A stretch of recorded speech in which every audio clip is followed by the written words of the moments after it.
ਵੀ ਜਿਹੜੇ ਹਥਿਆਰਾਂ ਵਾਲੇ ਕੰਮ ਹੁਣ ਸ਼ੁਰੂ ਹੋ ਗਿਆ ਘਟਾਉਣਾ 3 ਤੋਂ 2 ਲਾਇਸੈਂਸ, ਫਿਰ ਉਹਦੀ ਰਿਨਿਊਵਲ ਦੀ ਜਿਹੜੀ ਬਹੁਤ ਵੱਡੀ ਪ੍ਰੋਬਲਮ ਹੈ, ਇਹਦੇ ਬਾਰੇ ਵੀ ਮੇਰਾ ਖਿਆਲ ਹੈ ਇਹ ਇੱਕ ਕੰਸਪੀਰੇਸੀ ਦਾ ਹਿੱਸਾ ਹੈ ਤੁਹਾਡੇ ਖਿਆਲ? ਇਹ ਸਭ ਤੋਂ ਜ਼ਿਆਦਾ ਤਾਂ ਉਹਨਾਂ ਨੂੰ ਫਿਕਰ ਹੈ USA ਦਾ ਜੀ, ਕਿਉਂਕਿ USA ਵਿੱਚ ਕੋਈ 60 ਮਿਲੀਅਨ ਆਟੋਮੈਟਿਕ ਵੈਪਨ ਹੈ ਲੋਕਾਂ ਦੇ ਹੱਥਾਂ 'ਚ, ਸਾਡੇ ਵਰਗੇ ਲੋਕਾਂ ਇੱਥੇ ਤਾਂ ਕੁਝ ਵੀ ਨਹੀਂ ਗਾ। ਜੇ ਸਾਡੇ ਕੋਲ ਆਟੋਮੈਟਿਕ ਵੈਪਨ ਹੋਣ ਤਾਂ ਸਰਕਾਰ ਨੂੰ ਤਾਂ ਤਹਿਲਕਾ ਮਚ ਜਾਂਦਾ, ਕਿਹੜੀ ਸਰਕਾਰ ਹਿੰਮਤ ਵੀ ਕਰ ਸਕਦੀ ਇਦਾਂ ਦੀ ਗੱਲਾਂ ਕਰਦੀ। ਸੋ ਜਿਹੜਾ ਹਥਿਆਰਬੰਦ ਬੰਦਾ, ਔਰ ਇਸੇ ਲਈ ਕਾਰਨ ਹੈ ਗੁਰੂ ਗੋਬਿੰਦ ਸਿੰਘ ਦਾ ਹਰ ਬੰਦੇ ਨੂੰ ਹਥਿਆਰ ਦਿੰਦਾ, ਹੋਰ ਕੋਈ ਮਤਲਬ ਨਹੀਂ ਸੀ, ਤੁਹਾਡੇ ਅੰਦਰ ਆਤਮਾ ਪੈਦਾ ਕਰਨੀ ਸੀ ਕਿ ਮਰਨਾ ਸਿੱਖੋ ਔਰ ਸ਼ਾਂਤ ਔਰ ਦਿਗੰਟੀ ਨਾ ਬਣਨਾ ਸਿੱਖੋ। ਮਰਨਾ ਤਾਂ ਹੈ ਹੀ। ਹੁਣ ਜਿਹੜੀ 84 ਦਾ ਜਿਹੜਾ ਸਿੱਖਾਂ ਨੇ ਇੱਕ ਲੈਸਨ ਲਿਆ ਉਹ ਵੀ ਇਹੀ ਹੈ ਕਿ ਨੈਕਸਟ ਟਾਈਮ ਅਸੀਂ ਹਥਿਆਰ ਸਰੈਂਡਰ नहीं करने, नेक्स्ट टाइम ਅਸੀਂ जलना नहीं है, मार के मन अभी मरना तो है ही। और अब हम नेक्स्ट स्टेज पे आ गए हैं। अभी प्राइम मिनिस्टर ने होम मिनिस्टर्स की कॉन्फ्रेंस में बात कही, जो 2000 साल पहला 1 ग्राम सोने दी जो चीज खरीद सकती, 1 ग्राम सोना हले भी उन्नी चीज खरीद ले। 1 ग्राम सोने का वैल्यू नहीं घटी, इसलिए हर संभव कोशिश करती सरकार कि तुसी अपने हाथ ना हथियार रखो तो ना सोना रखो, ना करेंसी। हाँ, करेंसी नहीं, करेंसी पेपर है, तो रास्ता को उन्होंने दिखाता ही कागज है, बड़ा फिर टूट गया। हुन चाहते कि तुसी सोना रखो, क्योंकि सोना हले भी उन्ना कीमती है, चांदी हले भी उन्ना कीमती है। इसी करके वो हर संभव कोशिश करती है, स्कीमा डीमैट स्कीम, ये करो वो करो, तुसी हर बिजनेस करो बट सोना नहीं रखो, सोना दिओ दे सानू। सो इस करके हले भी जे किसी ने आजाद जिंदगी जीनी है, जे समझदार है तो घट्टो घट कुछ सोना, और सानू ट्रेडिशनल विजडम ठीक लगती है कि सारे ट्रेडिशनल बजुर्ग, साड़ियां औरतां, साडे मामा हमेशा थोड़ा सोना क्यों रखते हैं कि मुसीबत या सोना काम आता या हथियार काम आता है, ये दूजा। अब बाकी सेहत तो होनी है। अब बाकी जेडी भाईचारा जेडे पिंड विच 47 रौले नहीं पाए, ਉਹੀ ਸੀ ਇੱਥੇ ਪਿੰਡ ਭਾਈਚਾਰਾ ਸੀ। हर पिंड में मुस्लिम सी, हर पिंड में सिख सी, हर पिंड में हिंदू सी, ਜਿਹੜੇ ਇਕੱਠੇ ਸੀ ਉੱਤੇ ਕੁਝ ਨਹੀਂ ਹੋਇਆ। 3 ਮੈਸੇਜ ਜਿਹੜੇ ਹੈਗੇ ਆ ਆਪਾਂ ਇਹਦੇ ਚੋਂ ਕੱਢ ਸਕਦੇ ਕਿ ਜਿਹੜਾ ਵੀ ਆਪਾਂ ਘੱਟੋ ਘੱਟ ਪੰਜਾਬ 'ਚ ਬੈਠੇ ਤਾਂ ਪੰਜਾਬੀਆਂ ਦੀ ਜੇ ਗੱਲ ਕਰੀਏ ਤਾਂ ਨੰਬਰ 1 ਗੋਲਡ ਨੂੰ ਬਚਾਓ, ਜ਼ਮੀਨ ਨੂੰ ਬਚਾਓ ਤੇ ਆਪਣੀ ਸੁਰੱਖਿਆ ਵਾਸਤੇ ਹਥਿਆਰ ਜਿਹੜਾ ਹੈਗਾ ਤੁਹਾਡੇ ਕੋਲ ਹੋਣਾ ਜ਼ਰੂਰੀ ਹੈ। ਇਹ 3 ਜਿਹੜੀ ਅੱਜ ਦੀ ਗੱਲਬਾਤ ਦੇ ਮੈਂ ਸਮਝਦਾ ਕਿ ਇੱਕ ਮੈਸੇਜ ਜਾਣਾ ਚਾਹੀਦਾ। ਇਹ 3 ਚੀਜ਼ਾਂ ਜੇ ਅਸੀਂ ਬਚਾਈ ਰੱਖਾਂਗੇ ਤਾਂ ਸਾਡੀ ਇੰਡੀਵਿਜੂਅਲਿਟੀ, ਸਾਡੀ ਸੁਤੰਤਰਤਾ ਔਰ ਹਿੰਦੁਸਤਾਨ ਦੀ ਆਜ਼ਾਦੀ ਪੰਜਾਬ ਤੋਂ ਨਿਕਲਣੀ, ਗੁਲਾਮੀ ਵੀ ਪੰਜਾਬ ਤੋਂ ਨਿਕਲਣੀ। ਜੀ ਜੀ, ਇਹ ਵੀ ਆਲਮੋਸਟ ਸਰਟਨ ਹੈ। ਸਰ ਬੈਂਸ ਸਾਹਿਬ, ਸੋ ਇਨ ਜਰਨਲ ਜਿਹੜਾ ਕੱਲ ਦਾ ਸਾਡਾ ਪ੍ਰੋਗਰਾਮ ਰਿਹਾ ਜੀ, ਪਰਮਾਤਮਾ ਦੀ ਕਿਰਪਾ ਨਾਲ ਜੋ ਅਸੀਂ ਸੋਚਦੇ ਸੀ ਉਸ ਤੋਂ ਕਿਤੇ ਬੈਟਰ ਮੈਸੇਜ ਗਿਆ ਤੇ ਉਮੀਦ ਕਰਦੇ ਹਾਂ ਕਿ ਜੇ ਹਿਮਾਂਸ਼ੂ ਕੁਮਾਰ ਜੀ ਦਾ ਆਉਣਾ ਜਿਹੜਾ ਨਾ ਇਹ ਕਮਾਲ ਦਾ ਇੱਕ ਹੋਇਆ। ਇੱਕ ਹੋਰ ਪ੍ਰਭ ਆਸਰਾ ਵਾਲੇ ਸੱਜਣ ਆਏ ਸੀ ਜੀ, ਪ੍ਰਭ ਆਸਰਾ ਬਾਰੇ ਸੁਣਿਆ ਤੁਸੀਂ ਨਾ? ਸ਼ਮਸ਼ੇਰ ਜਾਣਦੇ ਤੁਹਾਨੂੰ, ਕਿਉਂਕਿ ਉਹਨਾਂ ਨੇ ਐਕਚੁਅਲੀ ਤੁਹਾਨੂੰ ਥੋੜਾ ਜ਼ਿਆਦਾ ਮਿਸ ਕੀਤਾ ਕਿਉਂਕਿ ਉਹਦਾ ਪਰਪਸ ਹੀ ਤੁਹਾਡੇ ਨਾਮ ਸੁਣ ਕੇ ਉਹ ਆਏ ਸੀਗੇ ਵੀ ਬੈਂਸ ਸਾਹਿਬ ਹੋਣਗੇ ਉੱਥੇ, ਠੀਕ ਹੈ। ਚਲੋ ਬਾਈ ਚਾਂਸ ਤੁਹਾਡੀ ਕੋਈ ਅਰੇਂਜਮੈਂਟ ਉਹੋ ਜਿਹੀ ਸੀਗੀ, ਪਰ ਉਹਨਾਂ ਨੇ ਬੋਲਿਆ ਵੀ ਬਹੁਤ ਵਧੀਆ ਤੇ ਉਹਨਾਂ ਜਿਹੜੀ ਸਾਰੀ ਪ੍ਰੈਸ ਕਾਨਫਰੰਸ ਦਾ ਪਾਰਟ ਰਹੇ ਆ ਉਹ ਜਿਵੇਂ ਹਿਮਾਂਸ਼ੂ ਜੀ ਕਰਕੇ ਇੱਕ ਮੈਸੇਜ ਡਿਫਰੈਂਟ ਗਿਆ ਤੇ ਉਹਨਾਂ ਦੇ ਬਹਿਣ ਦਾ ਵੀ ਮੈਂ ਸਮਝਦਾ ਕਿ ਢਿੱਲੋਂ ਸਾਹਿਬ ਵੀ ਇੱਕ ਮੈਸੇਜ ਜਿਹੜਾ ਹੈਗਾ ਬਹੁਤ ਦੂਰ ਤੱਕ ਗਿਆ। ਤੇ ਇੱਕ ਸੱਜਣ ਸਾਨੂੰ ਸਰ ਮਿਲੇ ਕੱਲ, ਦਵਿੰਦਰ ਬੁਲਾਰਾ, ਸੁਣਿਆ ਉਹਨਾਂ ਬਾਰੇ? ਦਵਿੰਦਰ ਬੁਲਾਰਾ ਸੁਣਿਆ ਹਰਿਆਣਾ ਦੇ, ਉਹ ਜਿਹੜੇ ਵੈਕਸੀਨ ਦੇ ਖਿਲਾਫ ਉਹ ਆਪਣੇ ਆਪ ਆਏ ਕਿਤੇ ਐਸਾ, ਉਹਨਾਂ ਨੂੰ ਅਰੈਸਟ ਕੀਤਾ ਸੀ, ਉਦੋਂ ਮੈਂ ਜੁਆਇਨ ਕੀਤਾ ਸੀ। ਉਹ ਆਪਣੇ ਆਪ ਆਏ, ਸਾਨੂੰ ਨਹੀਂ ਪਤਾ ਕਿਹੜੇ ਰੈਫਰੈਂਸ ਤੋਂ ਆਏ। ਉਹ ਬੜਾ ਬੋਲਡ ਹੈ, ਬਟ ਵੈਕਸੀਨ ਦੇ ਖਿਲਾਫ ਉਹਨੇ ਬਹੁਤ ਕੈਂਪੇਨ ਚਲਾਇਆ। ਹਾਂ ਬਹੁਤ ਕੈਂਪੇਨ। ਹਾਂਜੀ ਹਾਂਜੀ ਹਾਂਜੀ, ਉਹਨੇ ਤਾਂ ਕੱਲ ਕਲੇਮ ਕੀਤਾ ਕਿ ਮਤਲਬ ਜਿਹਦੇ ਆਪਣੇ ਡਬਲ ਲੱਗੀ ਹੋਈ ਹੈ 25 ਤੋਂ ਲੈ ਕੇ 2030 ਤੱਕ ਜਿਹੜਾ ਮਤਲਬ ਉਹਦੀ 7 ਸਾਲ ਹੋ ਜਾਣੀ ਹੈ, ਠੀਕ ਹੈ। ਉਹਨੇ ਤਾਂ ਕੱਲ ਦੇਖ ਲੈਣ ਸੀ। ਵੈਕਸੀਨ ਤੋਂ ਇਲਾਵਾ ਬੈਂਸ ਸਾਹਿਬ ਜਿਹੜਾ ਉਹਦਾ ਇੱਕ ਸੈਕੰਡ ਪਾਰਟ ਹੈ ਨਾ, ਉਹ ਮੈਨੂੰ ਲੱਗਦਾ ਬਹੁਤ ਹੀ ਜ਼ਿਆਦਾ ਇੰਪੋਰਟੈਂਟ। ਹਾਂ, ਉਹ ਜਿਹੜਾ ਹੈਗਾ ਹੈ ਕਿ ਜਿਹੜਾ ਉਹਨਾਂ ਨੇ ਨਾ ਮਤਲਬ ਜਿਹੜੀ ਕਰੰਸੀ ਹੈ ਸਾਡੀ, ਕਰੰਸੀ ਦੀ ਕੀ ਸੈਂਸ ਹੁੰਦੀ ਹੈ, ਕਿਸ ਸੈਂਸ ਦੇ ਨਾਲ ਉਪਜੀ ਹੁੰਦੀ ਹੈ, ਔਰ ਉਸ ਤੋਂ ਬਾਅਦ ਅੱਜ ਕੱਲ ਦੀਆਂ ਸਰਕਾਰਾਂ ਦੇ ਮੁਤਾਬਕ ਤੇ ਖਾਸ ਤੌਰ ਤੇ ਇੰਡੀਆ ਦੇ ਵਿੱਚ ਉਹ ਸੈਂਸ ਮਤਲਬ ਉਸੇ ਤਰੀਕੇ ਨਾਲ ਪ੍ਰਵੇਲ ਹੋ ਰਹੀ ਹੈ ਜਾਂ ਉਹਦੇ ਨਾਲ ਸਾਰੀ ਨਾਲ ਛੇੜਛਾੜ ਹੋ ਰਹੀ। ਇਹ ਇੱਕ ਪੁਆਇੰਟ ਉਹਨਾਂ ਨੇ ਕੱਢਿਆ ਜਿਹੜਾ ਨਹੀਂ, ਕਰੰਸੀ ਤਾਂ ਸ਼ੁਰੂਆਤ ਹੀ ਸਾਡਾ ਜਿਹੜਾ ਡੀ ਨੋਟੀਫਿਕੇਸ਼ਨ ਉਹਨਾਂ ਦੇ ਕਹਿਣ ਤੇ ਹੋਇਆ ਜੀ, ਕਿਉਂਕਿ ਜਦ ਤੱਕ ਤੁਹਾਡੇ ਕੋਲ ਇੰਡੀਪੈਂਡੈਂਟ ਕਰੰਸੀ ਹੈ ਉਦ ਤੱਕ ਤੁਸੀਂ ਆਜ਼ਾਦ ਵੀ ਤਾਂ ਹੋ। ਸਰਕਾਰ ਕੰਟਰੋਲ ਨਹੀਂ ਕਰ ਸਕਦੀ ਕਿੱਥੇ ਪੂਰੀ ਕਰੰਸੀ ਕਿੱਥੇ ਜਾ ਰਹੀ, ਕੋਈ ਨਹੀਂ ਕੰਟਰੋਲ ਕਰ, ਸਿਰਫ ਡਿਜੀਟਲ ਤਰੀਕੇ ਨਾਲ ਕੰਟਰੋਲ ਕਰ ਸਕਦੀ। ਉਹ ਵੀ ਲੱਗੇ ਹੋਏ तो इंटरनेशनली प्रेशर पै रहा है कि डिजिटल तरीके ना होए। बड़ा उन्होंने एविडेंस इकट्ठा किया कि ਅਸੀਂ ਤਾਂ ਕੀਤਾ ਨਾ 2016 ਦੇ ਵਿੱਚ, 2015 ਦੇ ਵਿੱਚ ਬਿਲ ਗੇਟ ਨੇ ਅਨਾਉਂਸ ਕੀਤਾ ਕਿ ਇੰਡੀਆ ਨੂੰ ਅਸੀਂ ਪਰਸੂਏਟ ਕਰ ਰਹੇ ਹਾਂ ਹਾਂਜੀ ਕਿ ਇੱਕ ਵੱਡਾ push towards digital currency. Google ਦਾ ਸੀਈਓ ਨੇ ਇਹਦਾ ਕੀਤਾ, ਗੂਗਲ ਪੇ ਵੀ ਉਹਨੇ ਬਾਅਦ ਸ਼ੁਰੂ ਕੀਤੀ ਜਦੋਂ ਡਿਜੀਟਲ ਕਰੰਸੀ ਉਹ ਸਾਡੀ 25% ਸ਼ਿਫਟ ਹੋ ਗਈ। ਡੀਮੋਨੇਟਾਈਜੇਸ਼ਨ ਨੇ ਬੜੀ ਵੱਡੀ ਪੁਸ਼ ਦਿੱਤੀ ਡਿਜੀਟਲ ਕਰੰਸੀ। ਹਾਂ ਬਿਲਕੁਲ। ਸੋ ਇਰਰਿਸਪੈਕਟਿਵ ਆਫ ਕਿ ਨੈਸ਼ਨਲ ਇੰਟਰਸਟ ਸਫਰ ਕੀਤਾ, ਮਗਰ ਡਿਜੀਟਲ ਜਿਹੜੀਆਂ ਕੰਪਨੀਆਂ ਉਹਨਾਂ ਦਾ ਬੜਾ ਫਾਇਦਾ ਹੋਇਆ। ਬਸ ਤੁਹਾਨੂੰ ਕੰਟਰੋਲ ਕਰ ਲਈ, ਹਿਊਮਨ ਬੀਇੰਗ ਨੂੰ ਕੰਟਰੋਲ ਕਰ ਲਈ ਇੱਕ ਵਰਲਡ ਵਿਊ ਹੈ, ਜਿਹਦਾ ਸਿੱਖਾਂ ਦਾ ਵਿਊ ਵਰਲਡ ਹੈ ਜਾਂ ਇੱਕ ਰਿਲੀਜੀਅਸ ਵਿਊ ਵਰਲਡ ਹੈ ਕਿ ਸਾਰੇ ਸਰਬੱਤ ਦਾ ਭਲਾ ਕਰੋ। ਜੀ ਇੱਕ ਵਰਲਡ ਵਿਊ ਇਦਾਂ ਹੈ ਕਿ ਸਭ ਨੂੰ ਕੰਟਰੋਲ ਕਰਕੇ ਰੱਖੋ। ਜੀ ਅਸੀਂ ਉੱਤੇ ਰਾਜੇ ਬਣਾ, ਸਾਰੇ ਦੁਨੀਆ ਦਾ ਕੰਟਰੋਲ ਕਰਨਾ। ਜਿਹਨੂੰ ਵਰਲਡ ਪਾਵਰ ਕਹਿ ਰਹੇ ਅੱਜ ਕੱਲ। ਇਹਨੂੰ ਆਪਾਂ ਇੱਕ ਇਹ ਵਿਊ ਪੁਆਇੰਟ ਹੈ, ਇੱਕ ਤਰੀਕੇ ਨਾਲ ਇਹਨੂੰ ਉੱਥੇ ਕ੍ਰਿਸਚੀਅਨ ਵਰਲਡ ਵਿੱਚ ਐਂਟੀ ਕ੍ਰਾਈਸਟ ਵਿਊ ਕਹਿੰਦੇ ਆ।